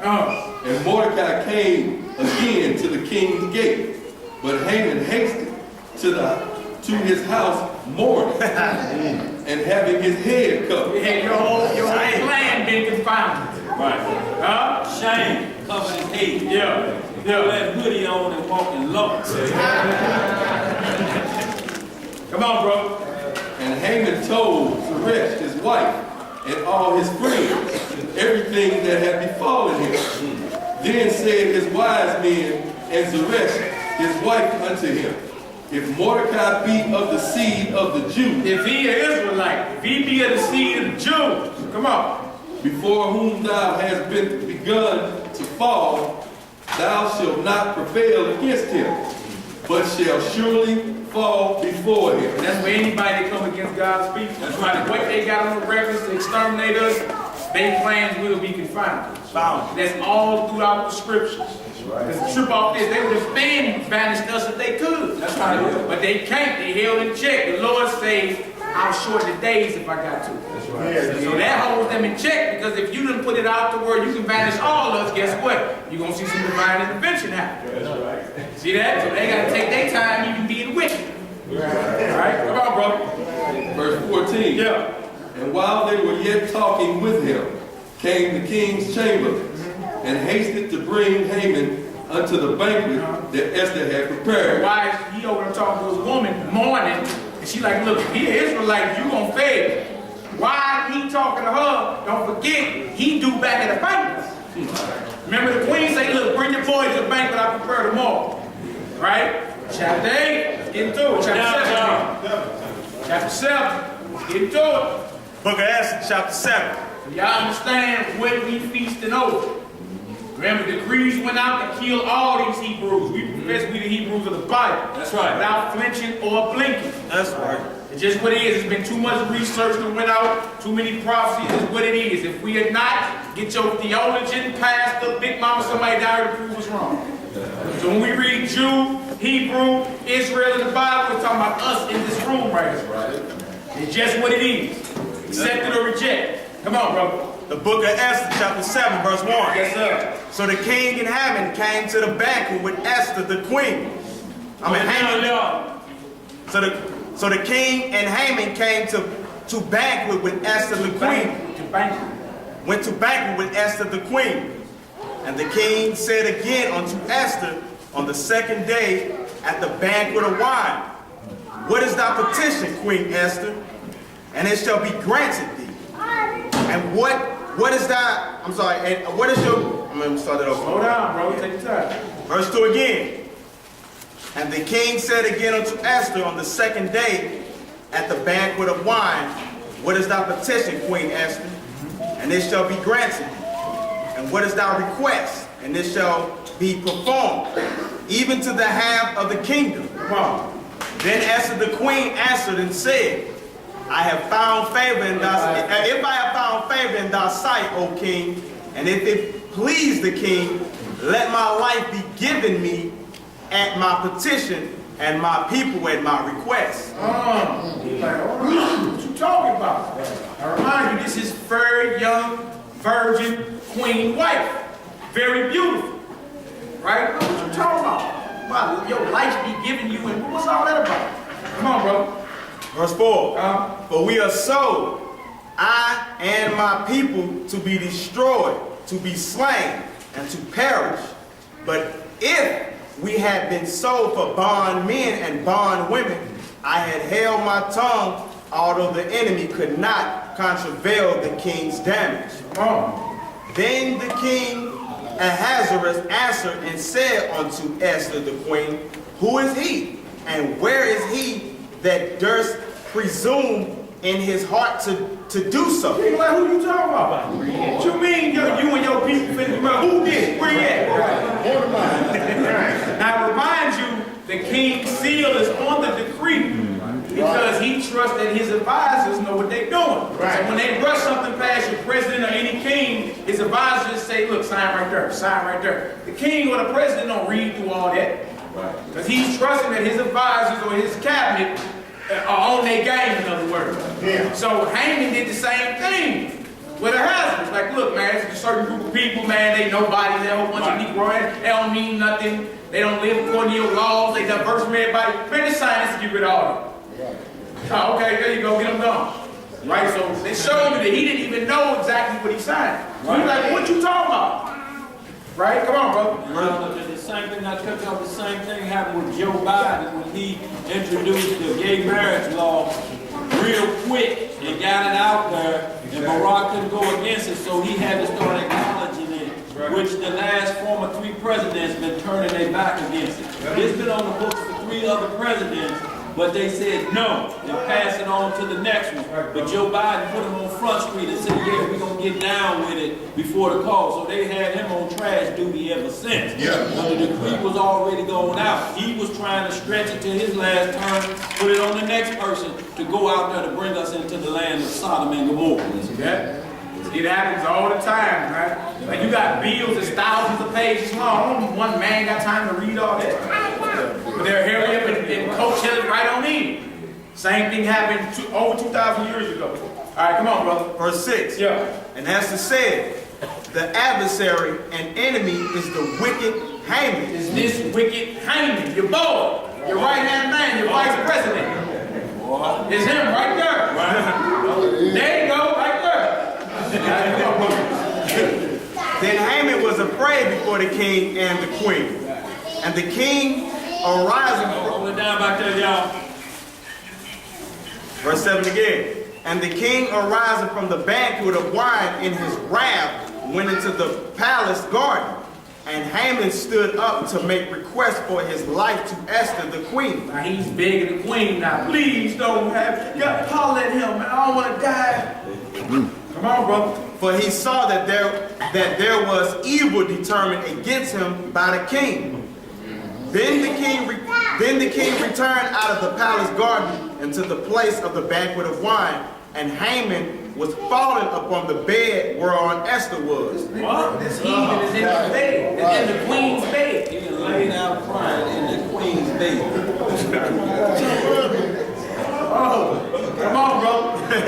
Then said the king, will he force the queen also? Like this heathen trick. He been a straight take a woman and everything. He done lost his mind. Come on, bro. Then said the king, will he force the queen also before me in the house? As the word went out of the king's mouth, they covered Haman's face. Toe tag, bag him, get him out of here. He had his boys cover his face. They put a gag over his face, little bag, get him out of here. Come on, bro. Verse 9, and Harbonah, one of the chamberlains, said before the king, behold also the gallows 50 cubits high, which Haman had made for Mordecai, who had spoken good for the king, standing in the house of Haman. Then the king said, hang him thereon. So, you know what he did? He digged his own grave, basically. What he say, if you dig a ditch, you're going to fall in it. So what he did was make the gallows for his own destruction. Even though he had planned to hang Mordecai on the gallows. See how the Lord get down? Right. Come on, bro. Verse 10, so they hanged Haman on the gallows that he had prepared for Mordecai. Then was the king's wrath pacified. Read on in chapter 8. We almost done. This book right here is very short. It's only 10 chapters. But you see, this is the whole historical account of what happened. That's right. Why we eat the day, which is a month before Passover. Passover is April 14th at evening. That's right. Or at evening, which is a Monday. It's a month from now. That's a big feast. All right? Come on, bro. Chapter 8. Get into it. Chapter 8, verse 1. On that day did the king Ahasuerus give the house of Haman, the Jews' enemy, unto Esther the queen. And Mordecai came before the king, for Esther had told what he was unto her. So the queen let it be known. That's my cousin right there. He raised me. And you see, Esther never jumped out of order. She always knew what it was. He's like, look, Mordecai told her, look, go holler at him. Because guess what? We gonna die and you gonna die. Get on in there and get that done. She never used her position as a reason to usurp authority over the guy that raised her, which was her cousin. That's right. Still, even though she the queen, next to the most powerful man on the planet, she still recognized what it was. She brought Mordecai right on in and said, hey, look, he the one that saved your life. Is my cousin, we Jews, we Israelites, this is what it is. Put our life on the line. Yeah, come on, bro. Verse 2. Yeah. And the king took off his ring, which he had taken from Haman, and he gave it to Mordecai. And Esther set Mordecai over the house of Haman. That's, he get the ring now. He got authority now. Yeah. You see that? And then he gets all Haman's possessions. Right. Everything that he had, everything he was bragging on early in the story, that go to Mordecai now. The one who you was plotting on, the brother who refused to bow to you. Come on, bro. Verse 3. Yeah. And Esther spake yet again before the king, and fell down at his feet, and besought him with tears to put away the mischief of Haman the Agagite, and his device that he had devised against the Jews. Don't forget the post went out. When we first started the story, remember the post went out to 127 provinces at a certain day, at a certain time, kill all of them Hebrews. Right? So even though Haman is out the picture and Mordecai been elevated, guess what? Them executive orders been signed still. So guess what? Something gotta come about to debunk that. Right. You feel me? So that order don't get handed down, because the order is kill every Hebrew in the king's province. Alright, come on, bro. Verse 4. Yeah.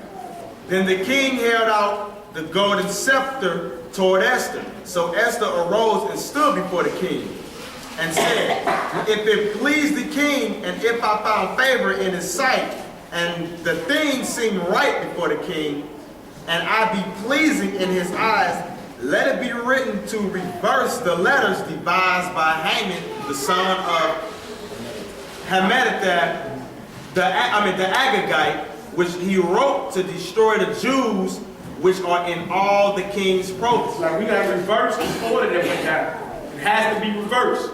All our people gonna be slaughtered. All right, come on, brother. Verse 6. Yeah. For how can I endure to see the evil that shall come unto my people? Or how can I endure to see the destruction of my kindred? That's a true sister right there. You see that? She's like, look, I ain't gonna be able to live with my people destroyed. What is this? That's right. See that? Come on, brother. Then the king Ahasuerus said unto Esther the queen, and to Mordecai the Jew, behold, I have given Esther the house of Haman, and him they have hanged upon the gallows because he laid his hand upon the Jews. See that? Come on. Write ye also for the Jews as it likened to you in the king's name, and seal it with the king's ring, for the writing which is written in the king's name and sealed with the king's ring may no man reverse. Then were the king's scribes called at that time in the 3rd month, that is the month of Sivan, on the 23rd day thereof. And it was written according to all that Mordecai commanded unto the Jews, and to the lieutenants, and the deputies, and rulers, and provinces which are from India unto Ethiopia, and 127 provinces unto every province according to the writing thereof, and unto every people after their language, and to the Jews according to their writing and according to their language. Verse 10. And he wrote in the king Ahasuerus' name, and sealed it with the king's ring, and sent letters by post on horseback, and riders on mules, camels, and young dromedaries, wherein the king granted the Jews, which were in every city, to gather themselves together and to stand for their life to The king say, stand up. Like being that decree that went out. So then he sent a post behind it and say, every Jew that's in every city, stand for your life. Right. Come on, bro. right, to destroy, to slay, and to cause perish all the power of the people and province that were assault them, both little ones and women, and to take the spoil of them for a prey. So he say, stand up. Just let you know that what the scriptures say, there's a time to kill. That's right. They say, well, thou shalt not kill. That's a contradiction, brother. People love to pull. But what you be talking about, the shedding of innocent blood. That's what they mean, thou shalt not kill or murder. See what I'm saying? But to protect what's yours. Oh, that's all throughout the scripture. Brothers always stood up, you feel me, and protected their families and their livelihood and their houses and all that. You gotta do that. That's right. You gotta do that. Ain't nothing wrong with that. That's righteous. Today they ain't thinking, oh no, well, I can't do nothing. That ain't according to the scripture. Scripture tell you there's a time to kill, and there's a time to heal. There's a time for war, there's a time for peace, there's a time to embrace, meaning hug, and there's a time to refrain from embracing. That's right. There's a time and season and purpose for everything. The purpose in this time was what? Israel, you better stand up and defend what's yours. What God you been serving? You thought it was all fairy tales, huh? Right. Y'all see, he never said there was a time to murder. Right. There ain't never no time to shed innocent blood. That's what murder is, plotting to kill somebody. To shed innocent blood. You ain't gonna never see that worded in any scripture. But first thing is self-preservation. First, if somebody is saying, I'm going to take your life right now, why? I don't know, I just want to kill you. You have to do something about your life. And stop that from happening if you can. And if that person takes the dirt nap instead of you, You pray to the Father and tell him, I'm sorry, this had to happen to one of your creations, but he wanted to slay me. That's understood at Judgment Day. You know, script and law talk about that. If two men strive and one of them lay dead or whatever, you don't know what the striving and the argument is about. But it ain't planned killing. We didn't plot on it. Whoever come through that door, we're going to let them have it. Shedding innocent blood, we're going to do a drive-by. But his mama, his auntie, and them babies on the board, they got to go too. That's murder. Yeah. Didn't do that in the old school days. You pass it up. Like Scarface in the movie, tell them, no, don't kill kids. Kids in the car, we do it another time. Let's finish it, bro. Verse 12. Upon one day in all provinces of King Ahasuerus, namely upon the 13th day of the 12th month, which is the month of Adar, the copy of the writing for a commandment to be given in every province was published unto all people, and that the Jews should be ready against that day to avenge themselves on their enemies. On their enemies. And the main one was Haman, the Agag guy who traces lineage back, who he was the Edomite. That's the biblical name for who you call white folk. There ain't no such thing as a white person. They're not whites, they're red. See that? So the Edomite, Haman, was plotting to take down not only Mordecai, but all the Jews that was under the province of Ahasuerus, which is, when you watch the movie 300, that Xerxes, the king of Persia. All right, come on, brother. Verse 14. Yeah. So the post that rode upon mules and camels went out, being hastened and pressed on by the king's commandment. And the decree was given at Shushan, the palace. Come on. And Mordecai went out from the presence of the king in royal apparel of blue and white, and with a great crown of gold, and with a garment of fine linen and purple. And the city of Shushan rejoiced and was glad. The Jews had life and gladness and joy and honor. And in every province and in every city, whithersoever the king's commandment and his decree came, the Jews had joy and gladness, a feast and a good day. Feast and a good day. That's what this day is. This day went down over 2,000 years ago for us. So we commemorate this. The Lord delivered us from a great slaughter. That's right. All right, come on, bro. And many of the people of the land became Jews. For the fear of the Jews fell upon them. Showing you that other nations can what? Convert to being an Israelite spiritually. Feel me? Say, you know what? Your God, your way of life is what it is. I want to be down with y'all. It's called the stranger. That's right. Y'all look, write these laws down. Numbers 15 and 15 and Exodus 12 and 49. One law should be to you and the stranger. And y'all understand this too. Not cut y'all mouth. When it says the Jews, we see clearly that Mordecai was a Benjamite. So he wasn't from the tribe of Judah, but since Genesis 49:3, Jacob gave out the blessing that Judah would become the scepter bearer or the ruler until Christ comes, until Shiloh comes. So you speak of the head tribe. It should have been Reuben. He fell off. But Judah is the head tribe. So when you speak of Jew and Gentile, you speak of the whole 12 tribes of Israel as the chief tribe being Judah, right. And Gentile covers the entire rest of the world, all the rest of the nations. You won't see even the color of black man in the Bible as black man. He's listed as nations, dark nations, or whoever it may be. But Jew and Gentile cover the 12 tribes, being Judah is the chief ruler, and Gentile all the rest of the nations of the world. So when you saying this, they became Jews, they became proselytes into the way of life of the Israelite custom. Yes, sir. You understand that? You understand what you said? All right, let's get into this. Chapter 9. We're almost done with this. And we're going to feast. What are we feasting for? Somebody going to get asked that before we start eating. What are we feasting for? All right, let's get this, brother. Chapter 9. The book of Esther, chapter 9.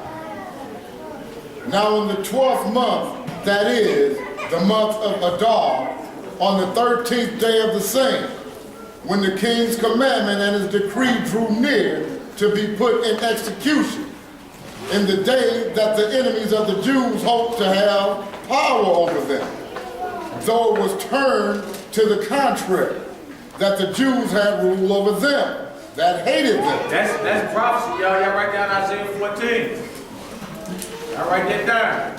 It tell you they shall rule over their oppressors. That's what's coming in the kingdom to come. Also Revelation chapter 2. That's right. 26 to 29. If you endure to the end, you get power over the nations, those that hate you. Know ye not that the saints don't judge the world. All right, come on, brother. Verse 2. Yeah. The Jews gathered themselves together in their cities throughout all the provinces of the king Ahasuerus to lay hand on such as sought their hurt, and no man could withstand them, for the fear of them fell upon all people. And all the rulers of the provinces, and the lieutenants, and the deputies, and officers of the king helped the Jews, because the fear of Mordecai fell upon them. Come on. For Mordecai was great in the king's house, and his fame went out throughout all the provinces. For this man, Mordecai, waxed greater and greater. See that with a lot of our captivity. Joseph was great in Egypt. Mordecai great in Persia. Daniel great in Babylon. Feel me? So even though we are sold as captives to another nation, you still, even today, got brothers high in rank within this beast, this Babylonian system. That's right. Still got brothers in high rank and authority. Same as it was then, it's happening now. That's right. Come on, bro. Verse 5. Yeah. Thus the Jews smote all their enemies with the stroke of the sword. See, ain't no such thing as no velvet revolution. No such thing as a bloodless revolution. See that? I mean, hey, it's what it is. You got enemies, even Christ himself is coming back with a sword. See that? So get that. Everybody talking this revolution, RBG, don't really want to get down. Look, when we all united under one accord, under one God, then we gonna get down. Right. Till then, you can't fight no revolution. This brother believe in Buddha. This brother believe he's a Muslim. This brother don't believe in God at all. Who we finna fight? And take over who? Right. It ain't gonna work. Right. Come on, brother. Verse 5 again. Yeah. Thus the Jews smote all their enemies with the stroke of the sword, and slaughter, and destruction, and did what they would unto those that hated them. See that? Come on. And in Shushan the palace, the Jews slew and destroyed 500 men. So in Shushan palace, 500 of the enemies had to go. That's right. That's just in one spot, the palace. Right. Remember, he controls 127 provinces, from Ethiopia to India. So just when they was at 500 perished. Well, it was like cities and counties. Yeah, cities and counties, municipalities. All right, come on, bro. Verse 7. Yeah.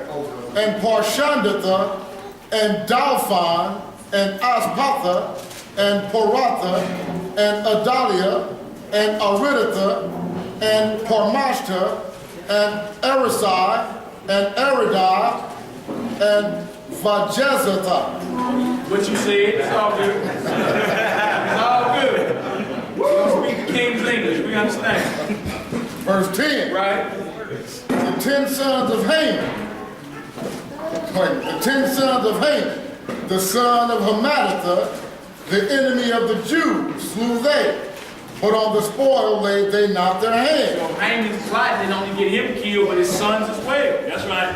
His sons had to go. Come on, brother. On that day, the number of those that were slain in Shushan the palace was brought before the king. Right.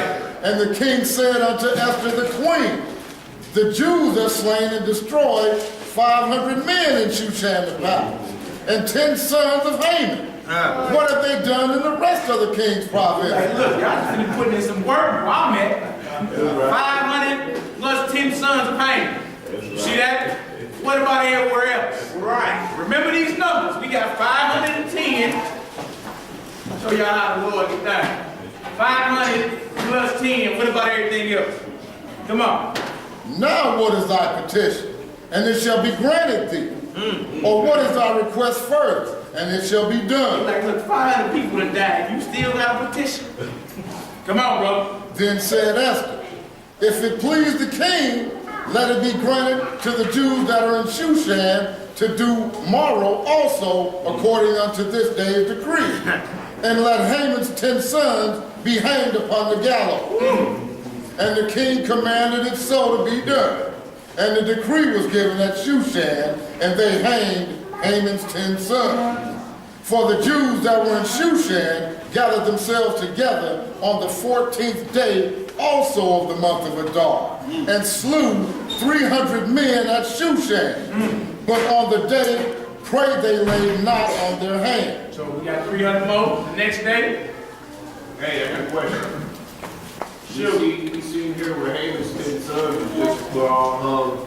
So what he tried to do to us by destroying us and wiping us off the face of the earth, that was the end of his bloodline, like that, wasn't it? Right. Yeah. And then notice those are all seed carriers, sons. Right. So he's through. Yeah, through book. Get them out of here. All right, come on, bro. Verse 16. But the other Jews that were in the king's provinces gathered themselves together and stood for their lives and had rest from their enemies, and slew of their foes 75,000. But they laid not their hands on their prey. Who good at math? I mean, Who got a calculator? Who got one? Type it in. You ready? Let's get these numbers together.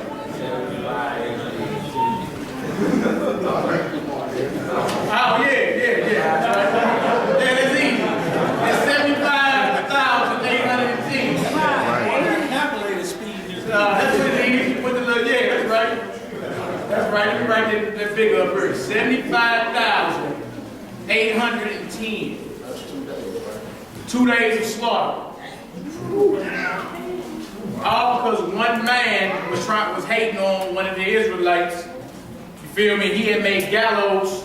How tall is them gallows? 50 times 75 feet. 75 feet? 75 feet. This is 50 cubits, and a cubit is 18 inches. Yes, 75 feet. Man, that's very tall there. All right, come on, bro. Let's finish. Verse 17.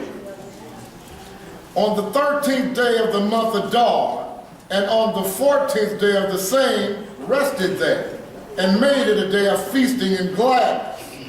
But the Jews that were at Shushan assembled together on the 13th day thereof, and on the 14th thereof, and on the 15th day of the same, they rested, and made it a day of feasting and gladness. Tomorrow we're doing a charity event for y'all that got here late. MLK and Hodemont, 10 a.m. Sisters gonna be giving away toiletries and stuff for poor needs. Gonna be some brothers out there spitting some scriptures. You feel me? Because this thing go on more than just today and tomorrow. Or starting last night, today, and tomorrow. You feel me? It's a 3-day feast. All right, come on, bro. Verse 19. Yeah. Therefore the Jews of the villages that dwelt in the unwalled towns made the 14th day of the month Adar a day of gladness and feasting, and a good day, and of sending portions one to another. What we used to send gifts in. You feel me? Portions one to another. Because of this right here. You feel me? Right. That's why the more that's going to be going down. 14th day of the month Adar. That's the day. All right, come on, bro. And Mordecai wrote these things, and sent letters unto all the Jews that were in all the provinces of the king Ahasuerus, both nigh and far, to establish this among them, that they should keep the 14th day of the month Adar, and the 15th day of the same, yearly. How often? Yearly. See that? Come on. As the days wherein the Jews rested from their enemies, and the month which was turned unto them from sorrow to joy, and from mourning into a good day, that they should make them days of feasting and joy, and of spending portions and sending portions one to another, and gifts to the poor. And gifts to who? To the poor. See, so when we giving out these gifts to more, make sure they understand what this is all about. That's right. I mean, we're going to be going through some scriptures, bringing some understanding and all that. But make sure you, your own individual, let people know this is what this is about. It's the Holy Feast of Purim. What's Purim? We're going to ask some of y'all out there when it's done, what's Purim and what we feasting for? That's right. Make sure you've been listening. All right? Come on, bro. Verse 23. Yeah. And the Jews undertook to do as they had begun, and as Mordecai had written unto them. Because Haman, the son of Hammedatha, the Agagite, the enemy of all the Jews, had devised against the Jews to cast purge, that is, the lot, to consume them and to destroy them. But when Esther came before the king, he commanded by letters that his wicked device, which he devised against the Jew, should return upon his own head, and that he and his own son should be hanged on the gallows, whereby they call these days Purim, after the name of Pur. So they called it these days Purim after the name of what? Pur. Which is the lot. The lot was used to ascertain the will of God. However they used to do it, roll stones. Today you shoot dice. However the dice would fall, you can say, okay, well that's the will of God right there, according to whatever the number is. All right, come on, brother. Therefore, for all the words of this letter, and of that which they had seen concerning this matter, and which had come unto them, the Jews ordained and took upon them, and upon their seed, and upon all such as joined themselves unto them, so as it should not fail, that they would keep these 2 days according to their right, and according to their appointed time every year. Every year. Come on, brother. And that these days should be remembered and kept throughout every generation, every family, every province, and every city. And that these days of Purim should not fail from among the Jews, nor the memorial of them perish from their seed. Right out. Come on. Then Esther, the queen of the daughter of Abihail, and Mordecai the Jew, Hold it down, y'all. wrote with all authority to confirm this second letter of Purim. And he sent the letter unto all the Jews to the 127 provinces of the kingdom of Ahasuerus, with words of peace and truth, to confirm these days of Purim in their times appointed, according as Mordecai the Jew and Esther the queen had enjoined them, and as they had decreed for themselves and for their seed, the matters of the fastings and their crop. And the decree of Esther confirmed these matters of Purim. And it was written in the book. Got a couple verses in chapter 10. Chapter 10, verse 1. And the king Ahasuerus laid a tribute upon the land and upon the isles of the sea, and all the acts of his power and of his might, and the declaration of the greatness of Mordecai, whereunto the king advanced him. Are they not written in the book of the chronicles of the kings of Media and Persia? For Mordecai the Jew was next unto the king Ahasuerus, and great among the Jews, and accepted of the multitude of his brethren, seeking the wealth of his people, and speaking peace to all his seed. 2 more scriptures, y'all. Esther and the Apocrypha. The story continues in the Apocrypha. Right. Esther chapter 16, so we can further get identification of who Haman was. That's right. Esther chapter 16. Brother, read one okay,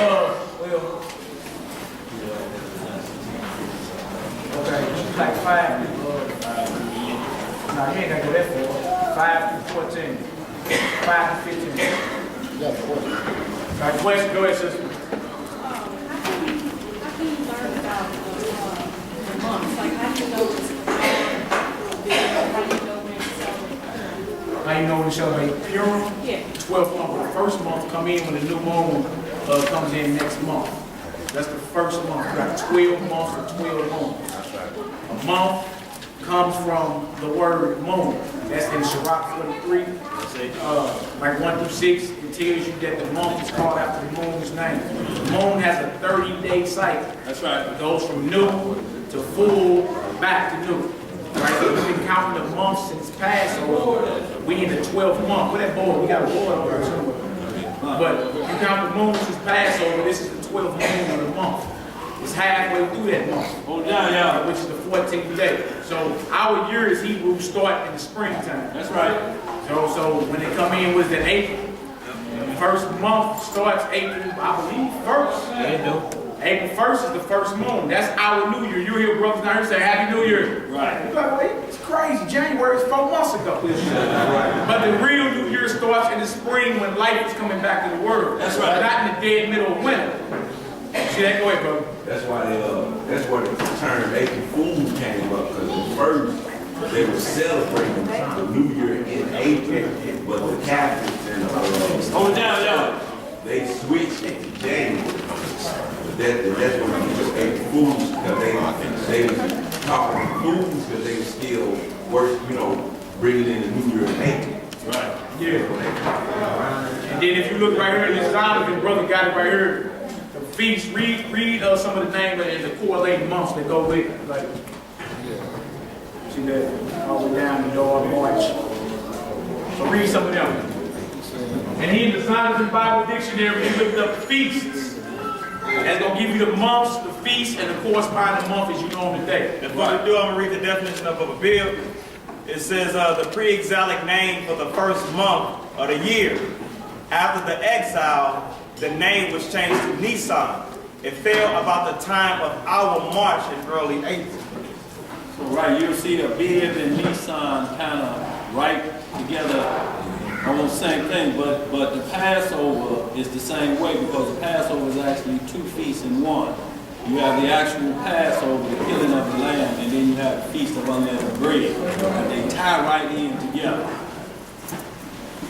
All right, for April is Nisan, May is Iyar, June is Sivan, July is Tammuz, August is Ab, September is Elul, October is Tishri, and Tishri. November is Marshivan, December is Kislev. Okay, woman, it's still okay. Go down to March too when you get down. Okay, and then January again is Tebet. Tebet is February. Adar is March, and then Adar is March. Adar is March. 14th day of Adar. You feel me? Well, we in March. March what? You see what I'm saying? Then it says the Feast of Purim. Feast of Purim. So we in the right month. You feel me? For the feast that we supposed to be keeping. Again, things in the Bible is always backwards to what it is here. They take New Year in the middle of the winter, dead middle of winter, when ain't even no life coming around. That's right. You know it's life for New Year when you look out and see that grass getting greener, the trees growing. Oh, it's a new year.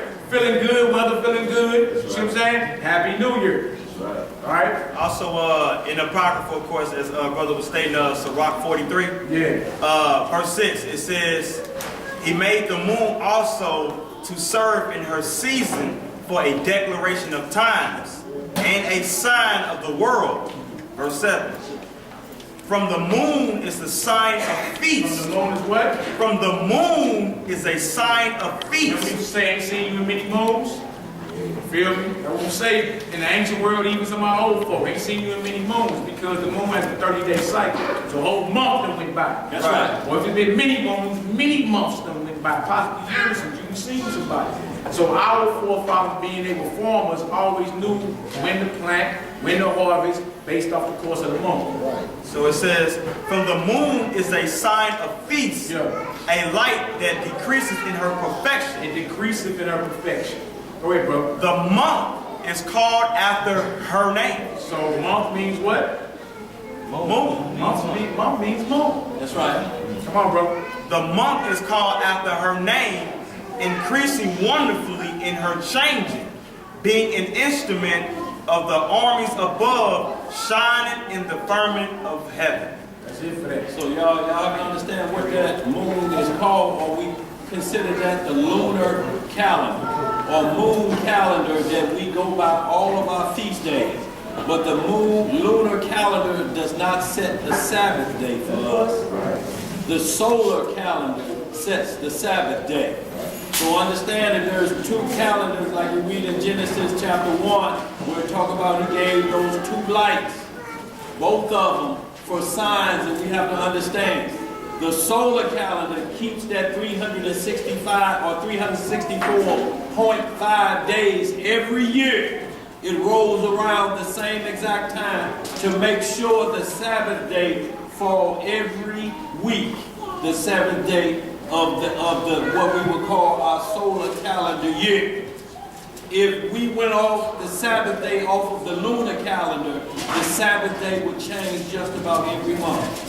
We're doing the Sabbath on a Wednesday. And some brothers that do that too. Thursday. Some follow that calendar because they're not understanding. And this nation agrees with this Bible because I don't care. Just about every calendar will have new moons on there. We just never knew what it was. Right. You see the little half moons just like the board on those calendars. They are telling you what phase you are in the new moon. And this is why there will be no excuse for us on Judgment Day, because they ain't hiding nothing from us. It's right in your face, but you just look at it and say, what are these little moons up here for?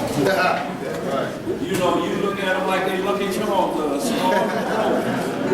But this is telling you exactly where you are at in your lunar calendar so you can keep the feast. Sis send out a monthly reminder every month. Hallelujah, new moon coming in.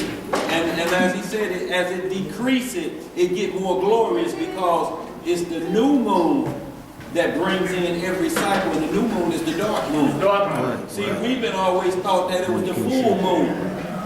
You know, and the wolf man will come out like that. But the dark moon is the beginning of the new month for us to make sure we stay on path with our feast days.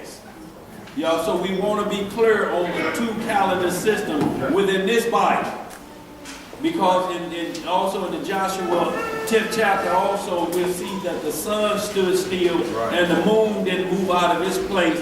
And the same way it also mentions that in the book of Joshua as well. Right. You know, and the book of Joshua, that the moon and the sun did not change their course.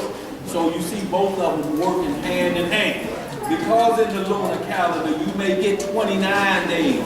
You may get 30 days sometime, and according to the script, sometime in Numbers, you may run into a 13th month. Because there's 30 days in there, and there's 31 days in the solar calendar. So we want to be clear on that, y'all, that we don't throw you no confusion. The solar calendar is to make sure we pinpoint when we're supposed to feast to the Lord. Because what that moon is doing is making sure a good vibration goes out. Certain times on full moon, the tide is high. Certain times on full moon, it messes with women's cycles. So the moon is very powerful, y'all. We need to understand why the Messiah put that up there and what his understanding of his course is. It does not change the Sabbath day. Right. So let's get it understood. When we're saying the 14th day of the month, that actually, this is a kind of event where it's lining right up with the actual solar calendar, because Passover on both calendars is going to be on the 14th day of the month. So that's a rarity. It don't happen all the time. But last year we did the Passover on March the 27th, which was a Wednesday. But it was still considered the 14th day of the lunar calendar month. Even though it said March the 27th, that'll throw a lot of people off. And understand what he said about Kislev. He said Kislev is so-called December. And when we read about the Feast of Dedication, where we light the menorah, it was on the 20th and 5th day of Kislev/December. But on the 25th day of December, they light different lights. You put them on your house. You say Santa Claus coming through the chimney. So Satan is right there with the 20th and 5th day of Kislev. They got to copy it right off the Bible. It's just the one they want you to do. Do you want to spend your time just lighting menorah and y'all talking about y'all old ancestors, Abraham, or do you want that PlayStation under the tree? Which set of lights you want to do? They can't see that menorah in y'all house. Put them lights up on your house. Don't you want everybody to see how well you doing? And this was 8 days that we lit the menorah. Not one a day. We had just found that out. We did in class. We lit all of them for 8 days. They keep the lights up on their house 8 days. From December the 25th or whatever to January the 2nd. So which set of lights are you doing? Because because Satan is right there with the imitation, the bootleg version of what we're talking about in these scripts. And he promises gifts right now. If you want it now, we give it to you right now. So y'all, we have to understand who our adversary is and our enemy. He's going to be exactly around the time that we're doing these things. And if you notice now, they got lint going. Ashes on their head. It's at the same time around Purim, and they're making promises that they ain't going to do certain things. Satan just got you doing something else to keep your mind off of what we're supposed to be doing. For time moves. That's right. We for time moves. Doing good, bro. What you got, bro, right there? Hold it down, y'all. Speaking on the moon and our power is in the universe. Hold it down. Go ahead, bro. Video online. Speaking on the moon and our power is in the universe. There's a video online of a ship crash on the dark side of the moon. NASA got the body. It's a female with dreadlocks. Her eyes don't look earth. You know, she got the third eye right here. You know? Who was that now? Say that again. Who was that? It's a ship that crashed on the dark side of the moon. This video is online. Right. And it's been up for 1.5 billion years.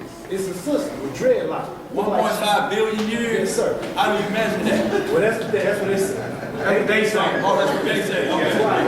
But what I'm trying to say is, Hold it down, y'all. Hold it down. you have to see it. Hold it down, y'all. You have to see it. It freaked me out when I saw it. There ain't no atmosphere up there, so they nothing equal body. NASA got this body. I believe You believe what? that they got the body. The ship that crashed on the moon. They was mining gold On the moon? on the moon. You have to go see it. You have to see it.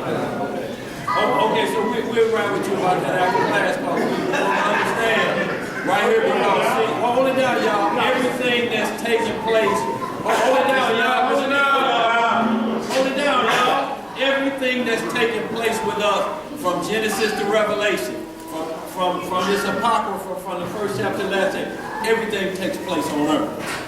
We're warned not to be dismayed at the signs of heaven and what's going on the moon. It ain't going to be no benefit to us. We ain't never going to the moon. The kingdom of heaven is coming here to earth. I understand what you're saying, that videos are out there. How powerful we is in this universe. Oh, absolutely. I'm understanding what you're saying, but we got to make sure that we don't give a sign that there was life living on earth, I mean on Mars, on Jupiter, on any of the other planets, because everything we ever read, earth was created for man to inhabit. Even when Christ's kingdoms come, it's coming to this earth for us to inhabit and here. On this earth, on this ground, after it's been restored. The flood happened, it was restored on this earth. Right. The wiping out of every nation, everything will come back to this earth. We understand what you're saying in the videos out there, but we have to be careful because someone may ask you, where can I read about that in the Bible? And how would you answer? Well, I would answer it. It's in the Pleiades. I believe she's from the Pleiades. You in the what? I believe she's from the Pleiades. No, I'm asking you, where can we read that chapter and verse? It's in the Bible. I ain't no Bible scholar. I mean, but you're saying, hold on, you're saying it's there. But without that explanation, we hold down here until we can prove it, because we have to prove all things. So we have to have chapter and verse before we move forward, so we don't get into heresies or just different philosophies that may be out there. We just ask chapter and verse. No disrespect to what you studied online. We just, everything you hear, like we talk about them different things, we get back right back into scripture. Like we talk about Barack and Michelle, we got right back to this. So in like manner, when you say that, you have to get right back to here, so that if we repeat that to somebody else, they won't. You want to go through the script? Absolutely. Hold it down, y'all. All right, let's finish this off. We ain't finish this up. We in Esther and the Apocrypha, chapter 16. I got a question. Go ahead, Gabrielle. Yeah, when you said the new moon starts in the month, does that mean like 14 days after the new moon is the feast, or does that mean that the new moon is the first day? The new moon is the first day of that month. Right. First day of that month. Now, the new moon will come in on a Tuesday. The next day is still Wednesday. You don't hit stop, reset, and go back to Sunday. Right. You feel me? It's the first day of that month. The first day of a month could be a Wednesday, Thursday, Friday. You feel me? The people that promote the lunar doctrine, they hit stop and reset. No matter what day, say the new moon came in on a Tuesday, right? They'll say hit reset and go back to Sunday for the next day. Right? The 7-day cycle of creation has never been broken. And think about that the Lord made the moon on the 4th day and held Sabbath 3 days later. Right. Hold it down, y'all. Y'all heard what he's saying? Say that again. The Lord made the moon and the lights in the heavens and still held Sabbath 3 days later. You feel me? On from the 4th day, 3 days later was the Sabbath. So he didn't reset. Yeah. So, you know, the new moon come in any day of the week. That don't mean you hit reset on the week. The week still got to finish its course. That's right. All You got right, something else? Go ahead. so say a new moon like fell on March 3rd or something like that for the 12th month. Does that mean on March 17th be Purim, or does that mean on Yeah. The 14th day from that moon. So March 3rd would be day 1. And count on down. Day 4th, day 2, 5th, day 3. Count on down till you get 14. And even will be the beginning of the 14th day. That's how that works. Right, so don't let that get you twisted up about what day is the Sabbath day. Don't get that twisted because you're going to have problems with that. You won't be able to answer that. There's no way you'll be able to answer because you have to answer the resetting. And ain't nothing in here talks about resetting. The Lord ain't never reset his week. Right. It's that 7-day cycle, no matter what didn't happen. Right. Even if they make you think they added extra days, it ain't never been a day 8, 9, 10, or 11 in a week. That's right. It don't work like that. It's a 7-day cycle that has not been interrupted. Even if they do, they tamper. That don't got nothing to do with God's clock. Let's get to this though, so we can finish. Okay, y'all, we're finishing up, y'all. We're in the book of Esther and the Apocrypha. So Esther picks up in the Apocrypha. Start at verse 5, chapter 16, verse 5 through 15. And then you kind of gonna read some out of the Josephus. What's up, little Joe? What you doing? When I heard that favorite, you better go to your mama, boy. You get booty book. Well, I know. I know about them. Boy, that turned that joy into the morning Real quick. Grab you up, boy, put the fist on you. All right, let's get this. All right, y'all, we're in the book of Esther, chapter 16, verse 5. We're in the Apocrypha, y'all. Y'all don't have one to read along. Listen up. Let's get her done. Oftentimes, also fair speech of those that are put in trust to manage their friends' affairs has caused many that are in authority to be partakers of innocent blood and have enwrapped them in remediless calamity. Talking about Haman, how he was trying to plot to destroy us. That's right. All right, come on, bro. Beguiling with the falsehood and deceit of their lewd disposition in the innocency of the goodness of princes. Now ye may see this as we have declared, not so much by the ancient histories as ye may, if ye search what had been wickedly done of late through the pestilent behavior of them that are unworthily placed in authority. And we must take care for the time to come, that our kingdom may be quiet and peaceable for all men. Come on. Both by changing our purposes and always judging things that are evident with more equal proceeding. This is Hazard speaking. All right, so he's speaking about what just happened, what we just read. Come on, brother. For Ammon or Haman, a Macedonian. And what? Macedonian. Come on. The son of Amminadab, being indeed a stranger from the Persian blood, a far distant from goodness, and as a stranger received of us. Hold that, brother. Grab First Maccabees 1:1. What's a Macedonian? Who knows?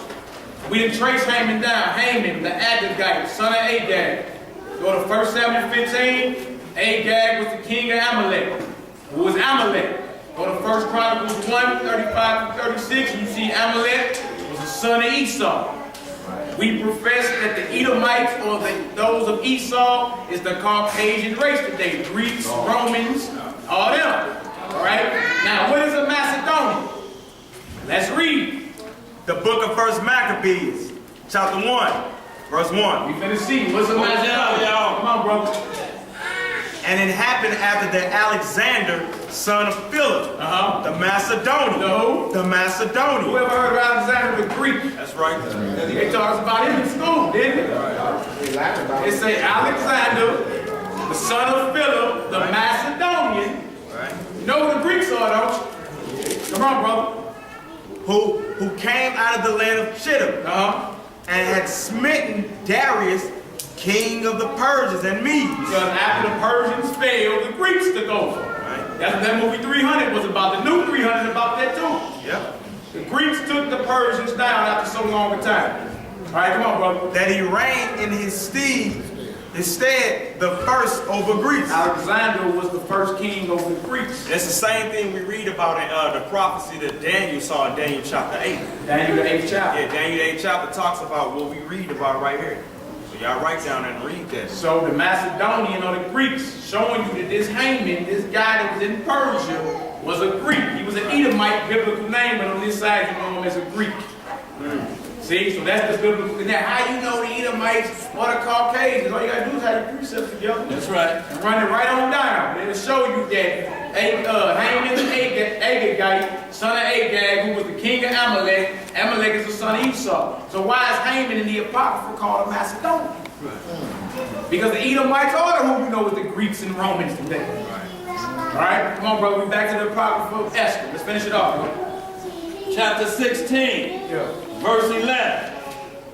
Had so far forth attained the favor that we show toward every nation, as that he was called our father, and was continually honored of all men, as the next person unto the king. But he, not bearing his great dignity, went about to deprive us of our kingdom and life. See, Ahaz was saying, look, he was here to get rid of us. He wasn't just here to be my right-hand man. His whole thing was what? To take the Persians down. Before any empire falls, it falls gradually. It don't just fall overnight. You got spies and all that. Y'all heard of the show Americans? I've been watching that on FX. Russian spies in America live as if they're Americans. But at night, they're Russian spies. That's right. Who America on the brink of World War III with right now? That's right. Russia. Come on, bro. Having by manifold and cunning deceits sought of us the destruction, as well of Mordecai. That's another way to say Mordecai. Come on. Who saved our life and continually procured our good, as also of blameless Esther, partaker of our kingdom, with their whole nation. Come on. For by these means he thought, finding us destitute of friends, to have translated the kingdom of the Persians to the Macedonians. We know in history that actually happened. Right. You feel me? But it wasn't time for the Greeks to take them down yet. But that's what Haman's whole purpose was. To be a spy for the Macedonians, to translate the power of the Persians to the Greeks. That's simple. Come on, brother. But we find that the Jews, whom this wicked wretch hath delivered to utter destruction, are no evildoers, but live by most just law. You hear what that king saying about us? He said, man, they live by noble and just law. Go down, y'all. Those Jews. Go down as far as you want, brother. Okay. And that they be children of the Most High. See that? The Israelites, the Jews, are children of the Most High power. That's right. Come on, brother. And most mighty living God, who hath ordered the kingdom both unto us and to our progenitors in the most excellent manner. Wherefore ye should do well not to put in execution the letter sent unto you by Haman, the son of Amadatha. So right here, y'all, was once again telling us, it's just repeat what we had read earlier, just from the Apocrypha, so we know this word is bound, because we got some Israelites that won't partake in this feast day. Yeah. If they're not in Leviticus 23, they don't partake in them, y'all. But we see both these writings are in the Apocrypha as well as the Scripture. So y'all have to make up y'all mind what y'all won't do, because in the same breath they hold this sacred. See, so y'all got to be careful what you hold sacred, and then you say, well, I'm not going to do that, I don't trust that, then you need to put that book down. And don't call it holy. And don't call it holy. Right. If you feel this New Testament been tampered with, then put it down and scratch holy off of it. Because how you going to carry around something that's tainted? Huh? It's like wearing the same underwear after you take a shower. Put them back on for days on end. And call yourself clean.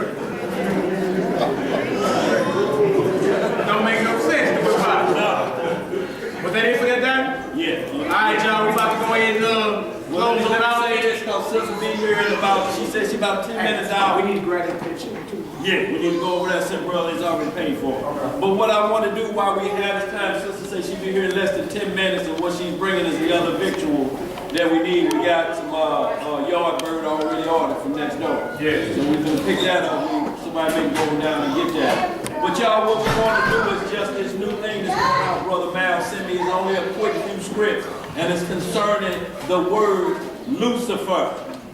There's a lot of new doctrines flying out here like this morning, perilous time coming. Some are saying because of what Isaiah 14 is saying, they're saying Lucifer is Jesus Christ. Oh, Y'all have to understand what they are pumping through here. Who was stepping who? What they are pumping through here is a brother out there now called Pastor Tony. Used to be banging a little bit, but now he believes that so it's only one or two things happen.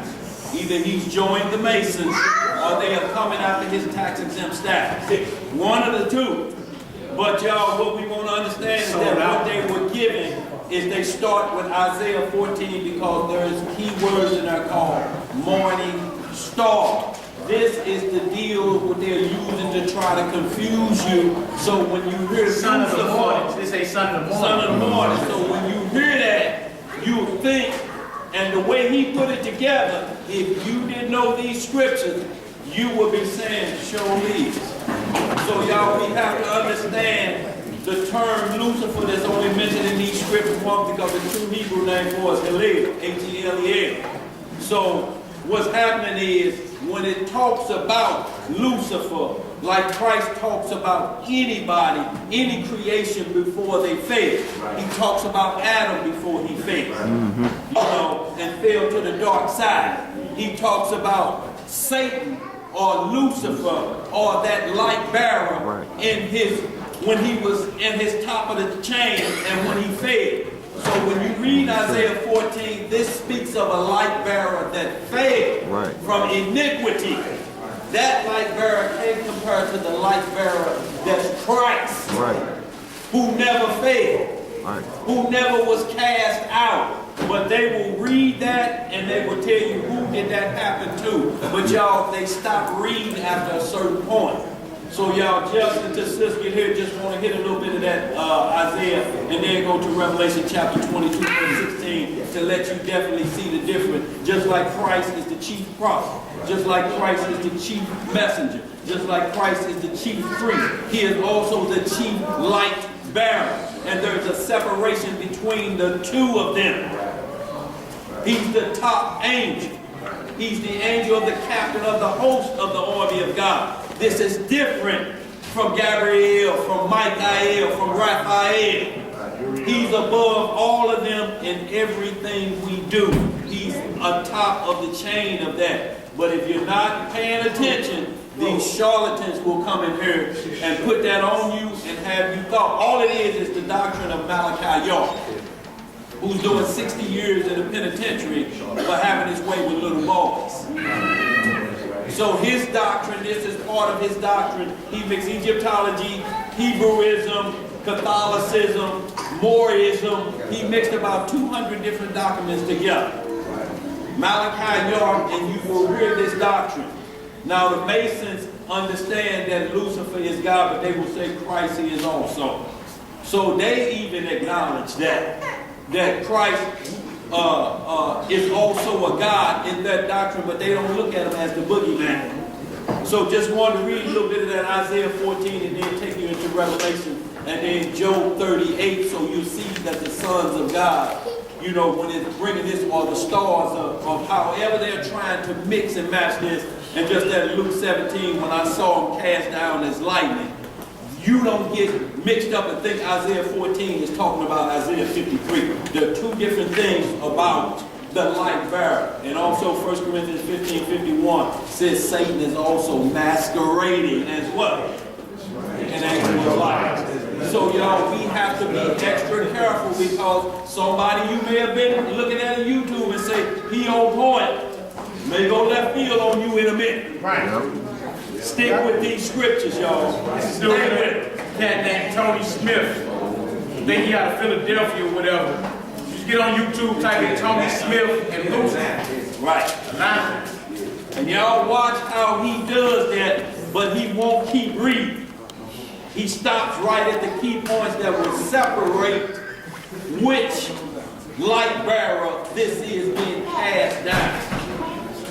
Go ahead, bro. We got that. And what he do is he present his sermon or whatever. I mean, I don't know. Right. It's a spiel as if you can't ask him no question.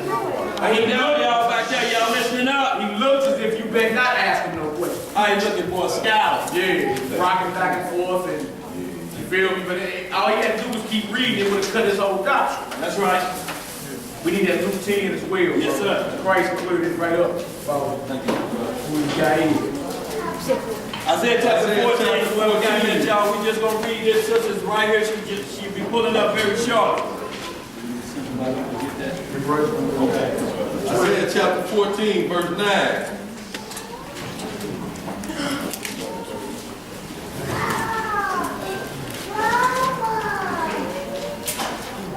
Like, you've been serving Lucifer the whole time. Right? You start believing that man. Right. Lucifer's the devil. That was his name before he fell. Lucifer. Now he's Hashatan, the enemy, the adversary. That's right. That is not Christ that is speak of in the Bible. Let's get it done.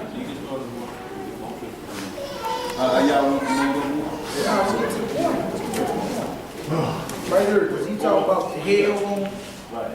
Where you at now? 12 through 14. Oh, okay. Down to 15. Okay, you start right. Isaiah 14, 12 through 17. Well, where they'll start up, they'll pick it up at verse 4. They will. But they will stop before they get to verse 12. So 4 through 10, they make it sound like Christ being punished before he was crucified. So you got to make sure you just tell them, just keep reading. Go ahead, brother. Isaiah chapter 14, verse 4.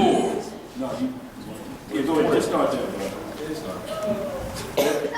That thou shalt take up this proverb against the king of Babylon, and say, how hath the oppressor ceased? The golden city ceased. The Lord had broken the staff of the wicked, and the scepter of the rulers. He who has smote the people in wrath with the continual stroke, he that ruled the nations in anger, is persecuted, and none hindered. The whole earth is at rest, and is quiet. They break forth into singing.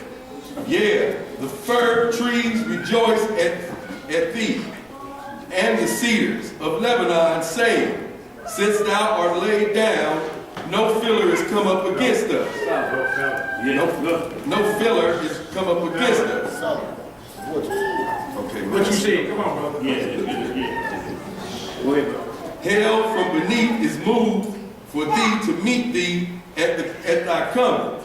It stirred up the dead for thee, even all the chief ones of the earth. It hath raised up from their thrones all the kings of the nations. So right here, he's portraying this as the king of Babylon like it's Christ, and he's saying he's raising people up from the dead. So you would be thinking, man, that do sound like the resurrection. But this is the trickery in what he's doing. If you don't keep reading. Verse 10. All they shall speak and say unto thee, art thou become weak as we? Art thou become like unto us? The pomp is brought down to the grave, and the noise of thy files, the worm is spread under thee, and the worms cover thee. How art thou fallen from heaven, O Lucifer, son of the morning? See, now this is where he goes into this at. Son of the morning. And he'll go to every scripture that Christ saying, I am the day star. And Peter in 1 Peter saying, until that day star arise in your heart. Not knowing, if you don't look at all of them scriptures from verse 4 on down, you will see that this is somebody being brought down for evil. Not good. But if we continue to read after that, we'll see some more. It's going to destroy his whole doctrine. Yeah, go ahead, brother. How art thou cut down to the ground, which didst weaken the nations. For thou hast said in thine heart, I will ascend into heaven. And then he goes right to Matthew, where the angels told the disciples Christ is going to ascend in heaven. Right there, see, he's saying he's going to ascend. No, this is a takeover. This is like the book of Obadiah, when they said we will exalt our stars above the heavens. This is a takeover. Go ahead. I will exalt my throne above the stars of God. I will sit also upon the mount of the congregation in the sides of the north. I will ascend above the heights of the clouds. I will be like the Most High. And then he'll ask you, didn't Christ say he's going to be just like the Father? But see, this is still a takeover. This is the same thing Nimrod did, right? Building the Tower of Babel, the same thing. We're going to get up there and we're going to take over. But we're going to hit a couple scripts that separate these two so that you won't be caught up in this new doctrine just finna hit hard and heavy. Go ahead, brother. Yet thou shalt be brought down to hell, to the sides of the pit.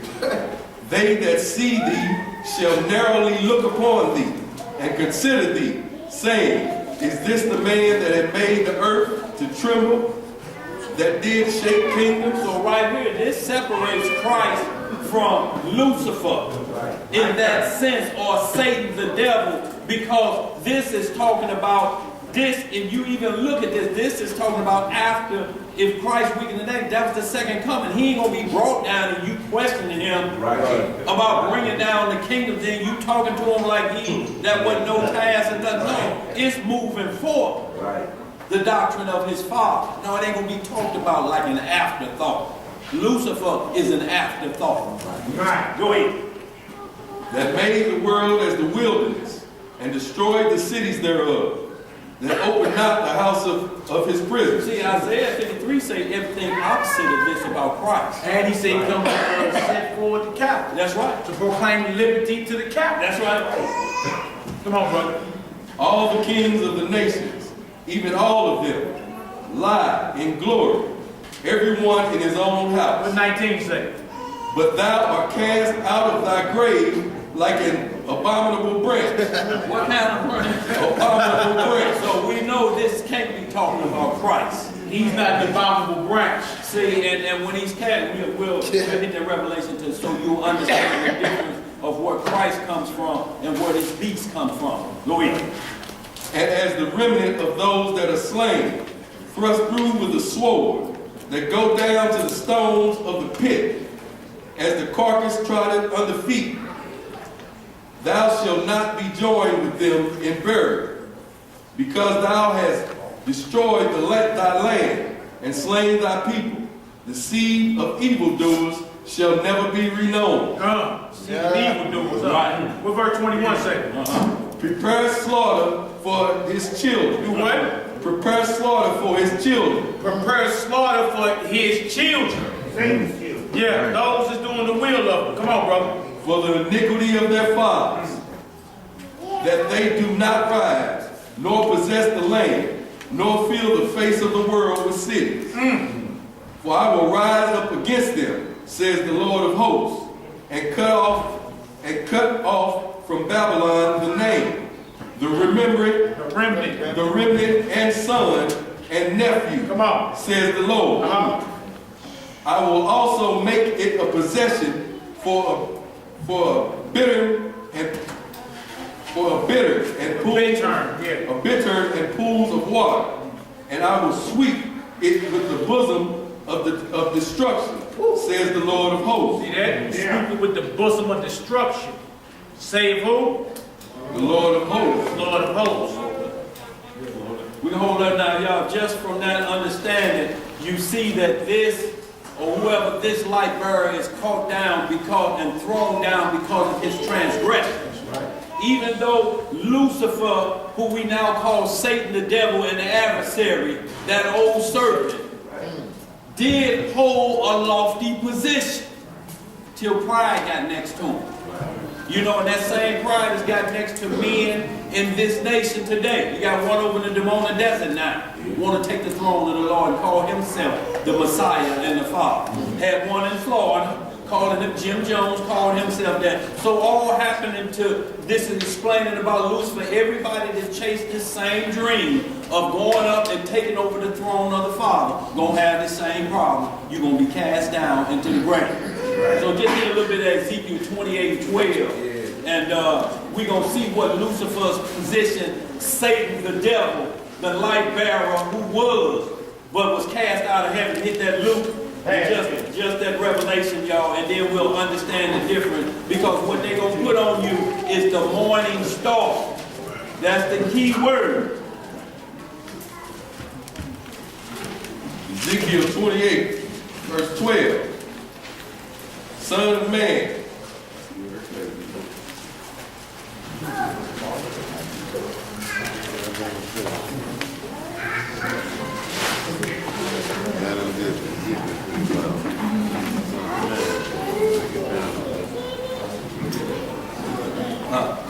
Let's get it done. Ezekiel 28, verse 11. Moreover, the word of the Lord came unto me, saying, Hold it down, y'all. Son of man, take up lamentations upon the king of Tyrus, and say unto him, Thus saith the Lord God, Thou sealest up the sun, full of wisdom, and perfect in beauty. Thou hast been in Eden, the garden of God. So right here, y'all, we see that this king of Tyre was never in the Garden of Eden. The king of Tyre didn't come later on. The same way this Isaiah 14 starts off with the king of Babylon. These are just kings run by Lucifer. They're kingdoms. He offered these same kingdoms to Christ. So this can't mean the same thing when you got Matthew 4 where Satan is offering Christ all the kingdoms of the world. So how could this be Christ? But y'all, we got to be sharper than what they're trying to put out there too. Go ahead, read some more, brother. Every precious stone was thy covenant. The sandals, topaz, and the diamond, the beryl, the onyx, and the jasper, the sapphire, the emerald, and the carbuncle, and gold, the workmanship of thy tabrets and of thy pipes were prepared in the day that thou wast created. 14. Thou art the anointed cherub that covereth, and I have set thee so. See, so Lucifer was an anointed cherub before he fell, an archangel, the top angel. He was ranking with Gabriel, Michael, Uriel, all of them. He was a covering spirit. It's telling you how he was. It talks about his breastplate, just like Aaron's breastplate. It lists the stones that are in it. And so he was saying he was a high priest in that hierarchy of the angels. Go ahead, brother. I have set thee so. Thou wast upon the holy mountain of God. Thou hast walked up and down in the midst of the stones of fire. Right. Thou wast perfect in thy ways from the day that thou was created. So right here we know Lucifer had no sin at this point. He was perfect in the day that he was created. So anybody that's trying to teach that the Lord had evil men up there, no, it was a righteous kingdom, just like the one that's coming to this earth. There'll be no wickedness there. So when somebody or something turns wicked, he keeps it around to use it for other wicked people. He's not going to use righteous on the wicked people. He used wickedness for wicked people. That's why the evil spirit of the Lord came to Saul and punished him because he was wicked. Go ahead, read more. Till iniquity was found in thee. By the multitude of thy merchandise, they have filled the midst of thee with violence. And thou hast sinned, therefore I will cast thee as profane out of the mountain of God. So right here, this is Isaiah 14 and 9, the abominable branch. Cast out. This is not talking about Christ. No matter how they try to shape it, you have to match this back up. And he ain't lining up. Right. Go ahead, brother. And Christ was cast down out of heaven. Exactly. Way off. Exactly. And I will destroy thee. What are you going to do? Destroy thee. Right. O covering cherub, from the midst of the stones of fire. Thine heart is lifted up because of thy beauty. Thou hast corrupted thy wisdom by reason of thy brightness. I will cast thee to the ground. I will lay thee before kings, that they may behold thee. We just read that. Just read that about Lucifer. Right. Come on, brother. Thou hast defiled thy sanctuaries by the multitude of thine iniquities, by the iniquity of thy traffic. Therefore will I bring forth a fire from the midst of thee. It shall devour thee, and I will bring thee to ashes upon the earth in the sight of all men that behold thee. See, and that's the same prophecy that comes to pass in Isaiah 65, verse 25, when Lucifer gets his punishment. It says, after Christ restored the kingdom, he said, then shall the dust be the serpent's meat. So anybody trying to say that Satan was turned into a lizard, he first walked in there with an arm, and then he was cast down and eat dirt, that prophecy don't come to pass till after the second coming. So, and serpents don't eat dust anyway, they just taste it to see what a rodent had. Right. So y'all, when you understand it from these perspectives of how these naysayers are coming out, it's an attack on Christ in these last days, and it's mixing Jay-Z doctrine where he'll say Jesus and Lucifer in the same breath, son of the morning, and then tie the name Jesus right there, or Jesus, or Yeshua. However he's doing it, is this new doctrine to pump out there and make you think. And we got people falling off very rapidly because they don't understand these scripts. They won't stay in this script. You don't have to go outside this book. It's going to interpret itself. Right. So you can hold there, but let's just get that Luke, what you say, Luke what? Luke 10 and 18. Luke 10 and 18, and we'll see that prophecy. Sister says she's 2 minutes out, so we just need a couple brothers to go up and help her unload that car. So we get about 3-4 brothers to go up. She'll be pulling up that little brown Jeep looking car. Yeah. It's a hatred. Get right. Hatred. Let's get it done. Hit that Luke chapter 10, y'all. We just want to get this in, y'all, because we have to arm you to be prepared of these new doctrines just coming. And when you see something like that, they're going to ask you, don't Lucifer mean son of the morning? Don't it mean light bearer? We just bring in some light. Well, why is it always in darkness? Christ stood on the rooftop. He told Pilate, then he said, everything I said to you, I said in the daylight. That's right. I ain't say nothing in the dark, but what do the Masons do for their light bearer? Whisper, don't they? Right. In the dark. You can't tell it in the light. Get that, brother. Luke 10, who got that? The book, chapter Luke. I mean, the book, Luke. That too. The book of Luke, chapter 10, verse 18. And he said unto them, I beheld Satan as lightning fall from heaven. Y'all see how Luke say, how he write about? He said, I seen him as lightning fall from heaven. That's Christ talking. And Mike punished Lucifer. And so we had then in Isaiah 14 it say, how thou cast down to the ground, how you fallen from heaven, O Lucifer. Christ doubled back and he said, I beheld Satan as lightning fall from heaven. That's right. So Lucifer is Satan, the adversary. He's not Christ the Messiah. He had an angelic rank. He was up in the heavens. You feel me? He was beautiful. The stones were shining. That's right. The Lord said he was perfect until the iniquity was found in him. And the Lord cast him out as an abominable, meaning a disgusting branch. So what is iniquity? Sin. So there's sin in the heaven. Sin was committed in the heaven, which it can't be up there. Can't be no sin in heaven. You got to get out of here. The same way with the kingdom, Adam, the first priest of earth, when he sinned, what was he told? Get out of here. You got to go.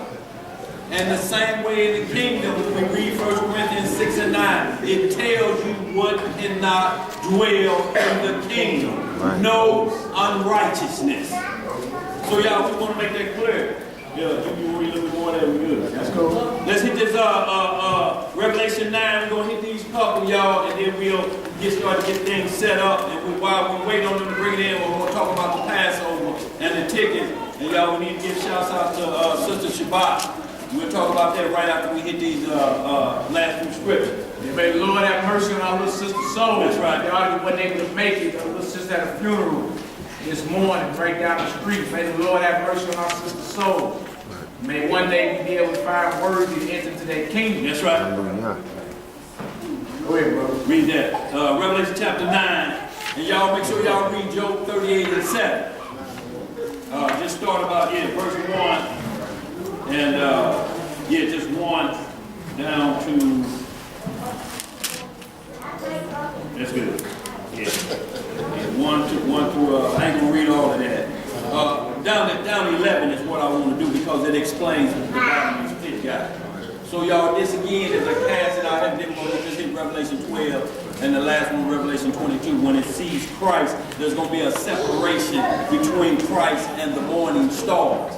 That's why I want you to read Job 38 and 7. It talks about morning stars there, and there's an S in there. So it's plural, not singular. See, the guy that was teaching this, Isaiah 14, was trying to make it singular and only attributed to Christ. There were many sons of the morning, but there was only one that supersedes all of them. Just like there's one that supersedes all the priests. Was that Job chapter 1 and chapter 2? That's right. Sons of God and the devil was right amongst them. That's right. He's the son of God as well, but he's not the Messiah. The son of God. He's an abominable branch. He's an abominable branch. Exactly. Go ahead, read that in Revelation 9 and read more than 12, 1 to 4. Yeah, and then just in Revelation 22:16. Y'all needs is just to, y'all read all of them on your own time, but just know this is the latest new doctrine because it has Hebrewism mixed in it. So y'all be careful with this because the old suit just warmed over. I looked that boy up. He in the penitentiary right now for child molestation. And he's supposed to be Michael the Archangel. These men out here, you get your kneecap and dusty bow to these men. I think that's all. Yeah, read that. That's all we're gonna hit, y'all. And y'all look this guy up, Tony Smith on YouTube. Just type in Tony Smith and Lucifer, and this video will pop up. And you see what we're talking about? That's right. But you see he ain't gonna do none of these scriptures we put on. We put out there. The book of Revelation, chapter 9, verse 1. And the fifth angel sounded, and I saw a star fall from heaven to the earth. And to him was given the key of the bottomless pit. And he opened the bottomless pit, and there arose a smoke out of the pit, as the smoke of as the smoke of a great furnace. And the sun and the air were darkened by reason of the smoke of the pit. And there came out of the smoke locusts upon the earth, and unto them was given power as the scorpions of the earth have power. And it was commanded them that they should not hurt the grass of the earth, neither any green thing, neither any tree, but only those men which have not the seal of God in their forehead. Hold it down, y'all. Which is this knowledge right here, which is the commandments and faith in Christ. That's the seal of God. That's right. Come on, brother. Verse 5. And to them it was given that they should not kill them, but they shall be tormented 5 months. And the torment was as the torment of a scorpion when he striketh a man. So we can hold that, just skip down for time's sake. Skip down to verse 10 and 11. Verse 10. And they had tails like unto scorpions, and there were stings in their tails. And their power was to hurt men 5 months.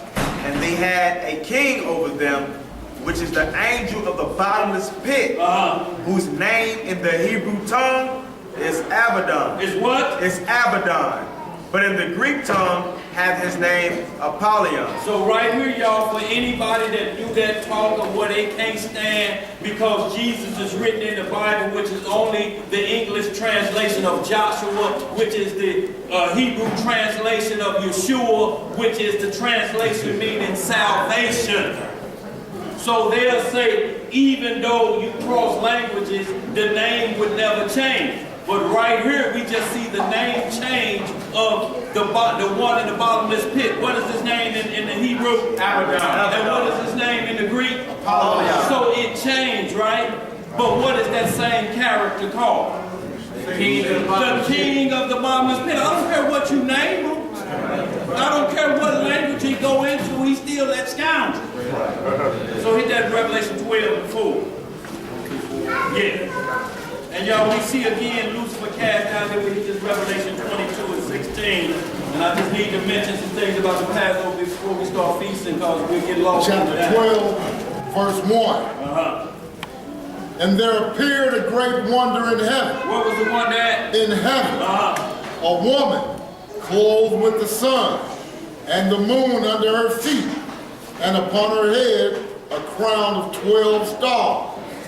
And she, being with child, cried, travailing in birth, and pain to be delivered. And there appeared another wonder in heaven, and behold, a great red dragon, having 7 heads and 10 horns, and 7 crowns upon his head. And his tail drew the third part of the stars of heaven, and did cast them to the earth.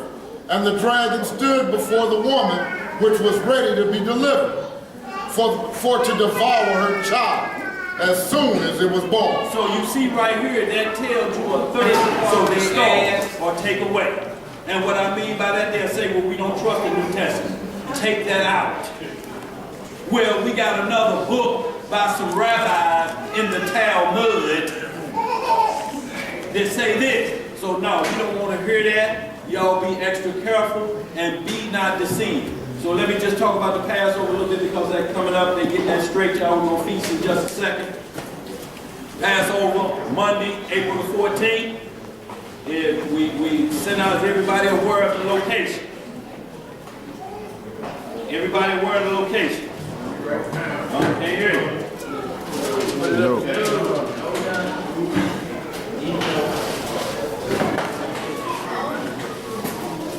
It'll be at what's called St. Rose Parish, 2650 Parker Road. You can write it down in just a second. St. Rose Parish. Yeah, they have a bunch of like hall rooms for rental. So y'all ain't like we gonna be up in St. Rose, you know, with rosary beads and statues of Mary. Wouldn't do that to you, y'all. What's that, 2650 Parker Road, 63033. Now, y'all, we know that's a little ways out, but we are in a conversation with an Israelite brother of ours. He has one of those 20-seat buses. What time, brother? We starting at, we have the hall, they'll open up at 3 p.m. and we go into 11. So we want to try to get there not later than 4 not later than 4, y'all, to get our work done. And we had some setup and clean up lists up here that people have signed up for. If you are on this list and you put your name on the setup and clean up list, if your name is on this list, you need to check it out. Before you leave, you need to talk to Brother Mike. Mike. Mike will organize that. He'll set it up in shifts so that everybody may partake. But y'all, we got to understand, once everything starts, you cannot lose your position and where you're supposed to be. If you see your partners over there and you know you in your position, you just wave from a distance. If you leave that post, we leave everything unmanned. So y'all, we don't want to do that. It's a high holy day, y'all. We need it to roll smooth. We need it so everybody enjoy it, everybody gets into the rotation. It's work for everybody. The heart is plentiful, but the laborers are few. So we have that cleanup list. What time set up? Cleanup starting y'all not later than 4 p.m. We're going to shut it down by 10, and we're going to need an hour after that to get cleaned up. Sister DeBoer, teacher that worked with her, y'all, this is what we're talking about. Those blessings are passed on. Sister said, I know the perfect spot for y'all. I'm giving my husband a party there, which I end up spinning the wheels of steel there, and they got our own kitchen, all the tables we need, a stage right there, for the entertainment that's going on, where Hebrews get to express their levels of gifts of the Most High. All of that's right there. We ain't got to worry about the being not enough room because it holds 500 comfortably. We just at the end have to clean up where we mess up. Right. That ain't hard on us, and also it's a $700 saving with this spot. So y'all, we got the cleanup crew. We also have a participation list. If you are not on there and you have not been in the practices, it may be too late now, I'm not sure, but Sister Kanoy and Sister Zipporah are officiating over the participation list and the activity that will go on. We also have the food listing. Y'all need to get with Sister Naomi and the crew about the food listing, Sister Abia, on what's going on and what will be the course meal. Y'all, we ain't doing the Golden Corral menu no more. Too much food. Then again, not enough food for certain things. We're going to deal with a 5-course meal. And we're going to have enough. And this is the reason, y'all, we're not selling the Passover. But because we are not in our land and people have to take off work. In Jerusalem in the old time, everything shut down and got ready for this. We can't do that here. So we have to make alternate preparations. And that means with every ticket, and we will have these go out up until the week, we're going to take that count. What we have 2 weeks before the Passover, we will get the lamb or however we get for the amount of tickets being sold to make sure everybody that comes in that Passover have something to eat. Specifically, a piece of the lamb, the bitter herb. We want to make sure we do not run out and we become niggardly in our Passover. And when you look at that word, it just means stingy. So we don't want to be that way. And somebody that already purchased and we done ran out because we have a flood of people coming in that have not been a part of this and they just hear about the Passover and then they show up. Man, they gonna set it out and they gobble up everything of the people who've been reading about this, who've been studying about it, and maybe just running late. If you running late, there will be an accountable enough food for you. We cutting away, brothers, from those who stacking plates up this high and these railings around the side. Get your portion, go through, and come back. Because what we have is placed this high and this much ate off and that much food sitting on the plate. Guess where it's going? So these people that standing in line watch plates of food get thrown in the can. Why? Because they say keep piling it up, keep piling up. Eyes are bigger than their stomach. And if you're eating off the spirit, we shouldn't have that Golden Corral spirit in us. It's the Passover. It's the Passover. You feel me? Eating in haste. You don't understand what it's about. It ain't the Golden Corral. That's right. So y'all, it's on the tickets, list everything. St. Rose Parish, hall number 9. They have about 4 or 5 halls and each one of them has a number. We will have flashing lights out there so when you come down Parker Road, you see these lights flashing, you turn into plenty parking and you just come to hall number 9. That's where things will be set up. Y'all, and it's the only reason we're doing this so we can know how much we need to purchase. We don't want too less and we don't want an overabundance because you cannot take the lamb home. It must be burned up or however, it must be discarded. Now the other stuff, the script don't say nothing about that. We'll get into the unleavened bread of it as well. But y'all, we are not going to throw stuff away. We're not going to have enough because we can't seem to get things in order. And y'all understand what we are doing. We are trying to be decently and in order. And with that, that means structure. Right. That means everybody gonna have to play their part. They're gonna have to get in line. If you are at the front and it's your rotation to watch that door, do not wander off and leave that door unmanned. Stand your post. Stand your post. Everybody is gonna get to enjoy it. Once the Passover and everybody has eaten, the door opens up. If somebody wanders in, then so be it. But they get the scrappings. So y'all, we want to be extra clear on that. On what's going on with you guys, brother? How much are the tickets? And let's read, let us understand hit the tickets are. I want you to write that. Y'all, so we understand.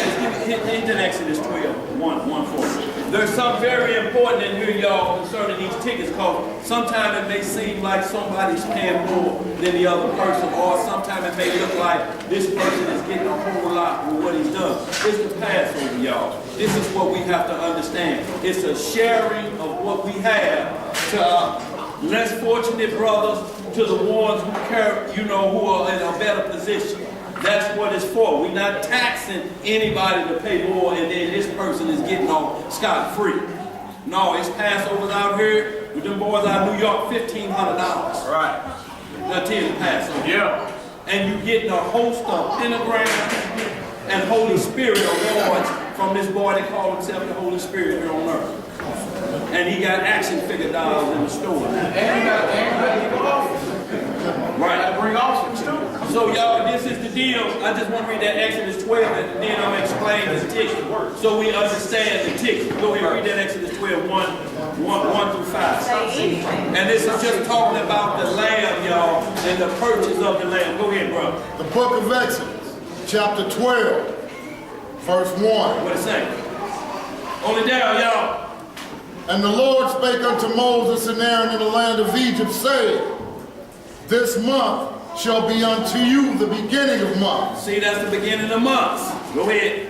It shall be the first month of the year to you.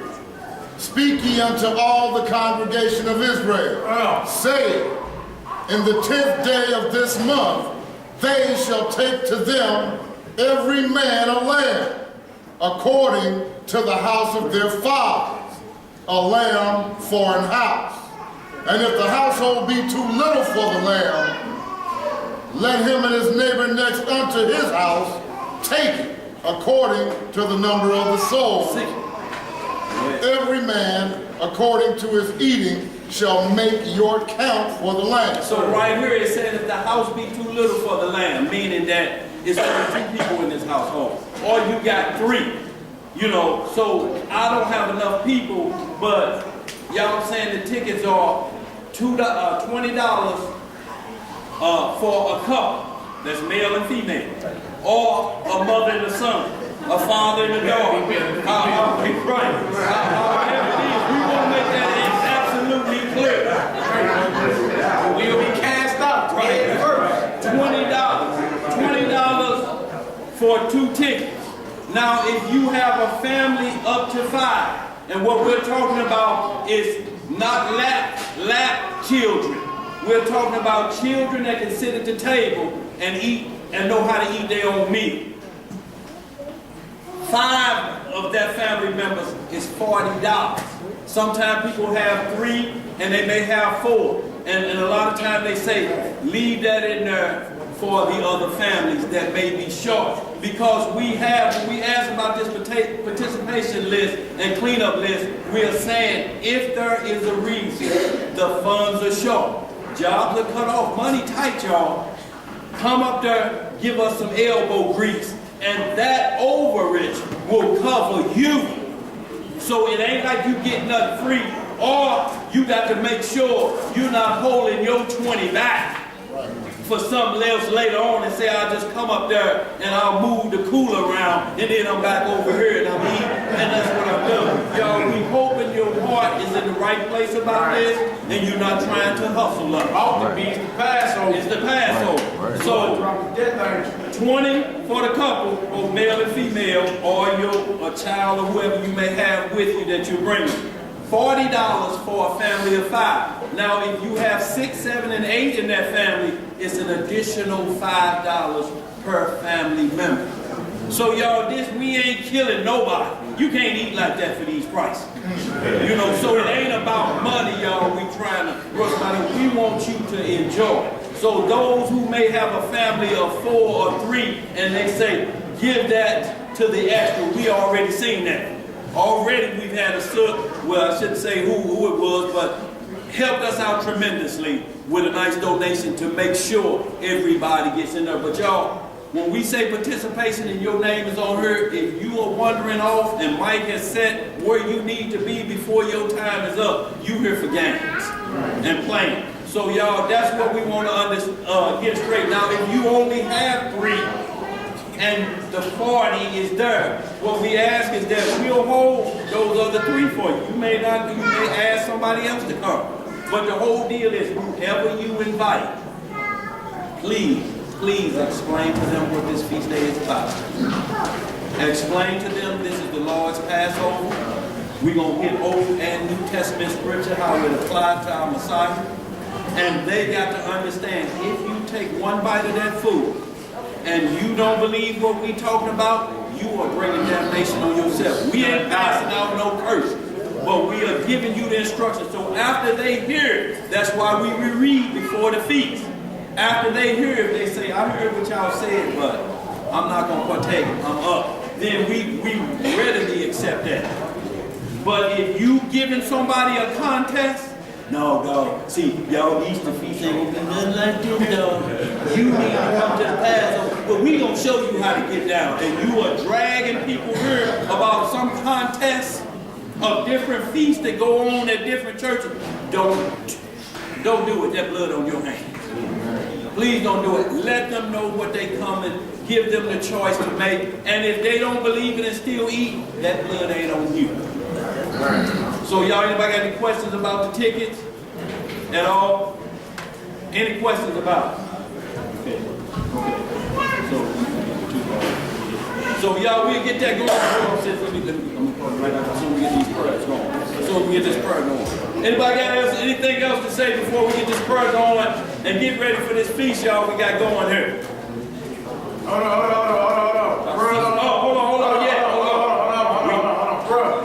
Justin, why we feasting today? Yeah. Huh? Hold it down, y'all. You said what, brother? From that slaughter, huh? What's the name of the feast? That's right. Absolutely. Yeah. Extra nice. Where can I read about this at? Yes.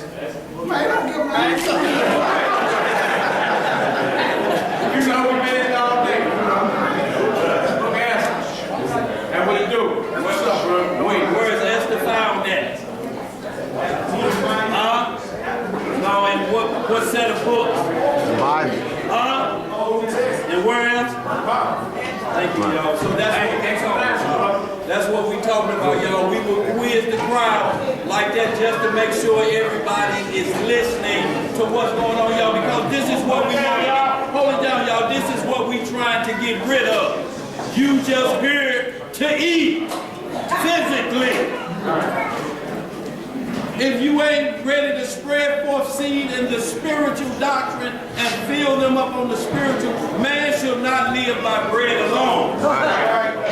If all you do is show up when it's bread time, it's going to be a problem. Hold it down. This is the last thing, y'all. We just want to say, like we say, y'all, all we can do is pray to the Father that He have mercy on our sister Shabbat, Dana, on her daughter, Jada Israel, who passed on a couple weeks ago, who's in the best rest of her life. And if you saw, she looked extra peaceful. But because she was at the age of accountability, she will stand before the judge like everybody else who is at the age of accountability. And since the Bible lists no number, and it only lists when you start keeping the commandments of God so that you should live, is when a woman is able to produce life and a man is able to put that life in her. That's the age of accountability. At that age, they should be start to teaching about the cleansing ritual. You can't laugh at your son when he wake up with some dream catchers. Oh, you a man, now ain't your boy. No, he needs to understand how to wash himself because he's unclean until evening time. You just can't tell him throw them in the dirty clothes, they're going to be all right. Your daughter, she has to know how and when I got to start getting myself prepared for purification. That's right. When that time comes, she's accountable. So let's get it understood, y'all, what these scriptures are talking about. They don't be falling for it's 12 or 13 of these things. But if y'all had not seen or knew who Sister Jada was, she was a quiet young soul, always sit right there. So here's a homegoing of her celebration that was given out today. So we got this up here too. If y'all want to come up and take a look, if y'all don't remember who she was. But that's her mother sitting right back there with glasses on right there. So y'all, we want to understand this, y'all. And y'all, if y'all, whatever y'all take a time in y'all day and send up prayers for this sister during her time of mourning. Yes, sir. Show y'all how quick and how fast life is. That's right. That little sister was sitting right there 2 weeks ago. I locked eyes with her several times, and I was tripping because I noticed her mama wasn't here. I'm like, look, she got in class anyway. Yeah. You feel me? Just 2 weeks ago, she was sitting right over there. You feel me? So every breath is precious. That's right. Thank the Most High for another day. May He have mercy on our sister's soul. That's right. Yeah. Psalm 41, closing prayer. We're going to close this prayer, y'all. Y'all know how we do it. Women and children first in that line. You know, y'all, it's a taste test, y'all. We ain't, like I say, we ain't going to be niggardly with it. But y'all remember, we got a class full in here today. Be mindful of your brother. You hear that? This ain't the OK crowd. Let's get it done. Psalm 21. All praise to the God of Abraham, Isaac, and Jacob. Oh, yeah. Out of His only begotten, beloved Son, who currently resides at His right hand, who will soon return and gather us. That's right. Psalm 41, Psalm of David. Blessed is he that considereth the poor. The Lord will deliver him in the time of trouble. The Lord will preserve him and keep him alive, and he shall be blessed upon the earth. And thou wilt not deliver him unto the will of his enemies. The Lord will strengthen him upon the bed of languish. Thou wilt make all his bed in his sickness. I said, Yahweh, be merciful unto me. Heal my soul, for I have sinned against thee. Mine enemies speak evil of me. When shall he die, and his name perish? And if he come to see me, he speaketh vanity. His heart gathereth iniquity to itself. When he goeth abroad, he telleth it. All that hate me whisper together against me. Against me do they devise my hurt. An evil disease, say they, cleaveth fast unto him. And now that he lieth, he shall rise up no more. Yea, mine own familiar friend, in whom I trusted, which did eat of my bread, hath lifted up his heel against me. But thou, O Yah, be merciful unto me, and raise me up, that I may requite them. By this I know that thou favorest me, because mine enemy doeth not triumph over me. And as for me, thou upholdest me in mine integrity, and settest me before thy face forever. Blessed be Yahweh, power of Israel, from everlasting and unto everlasting. Amen and amen. Hallelujah! Selah! Yeah!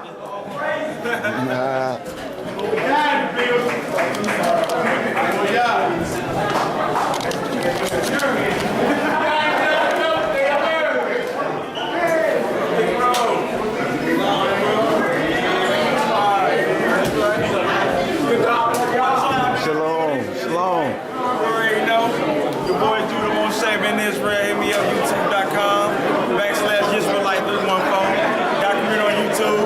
Shoot, I did it in so-called Negro. Got your bootlegs, you know what I'm saying? That's right, that's right. All right now. You know what I'm saying? Cuz, you right. That's right, shalom, shalom, me bro. Shabbat shalom, bless Purim. That's right.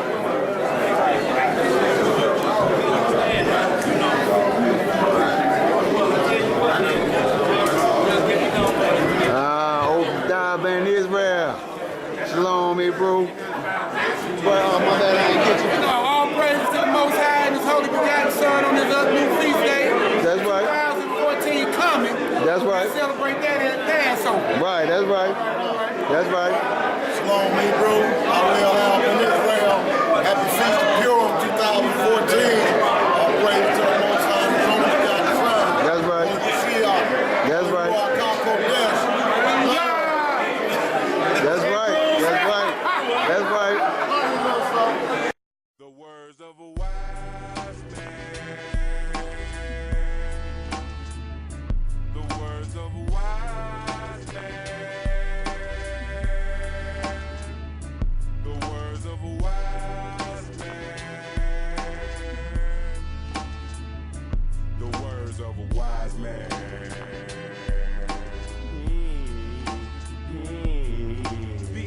wise in their own eye, trust in the Lord. Job 32:9 gon' set the wise apart. Never listening to doctors that make religions. That's why so much contention with these Christians. They water the script down and make it fit a worldview. Salvation comes to Israel, we who the world view. How could you pass it up? It's right in the book. You say you love it, but when the last time you took a look? The 4th gate of the 12 is what I'm aiming for. The Redeemer of Israel is who I'm banging for.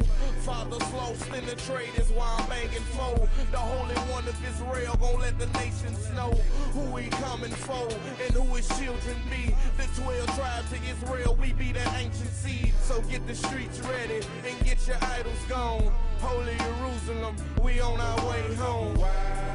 That's where the story begins. Words of a wise man trying to turn from his sin. Are gonna show and prove. I'd rather hear the words of the wise than songs of fools.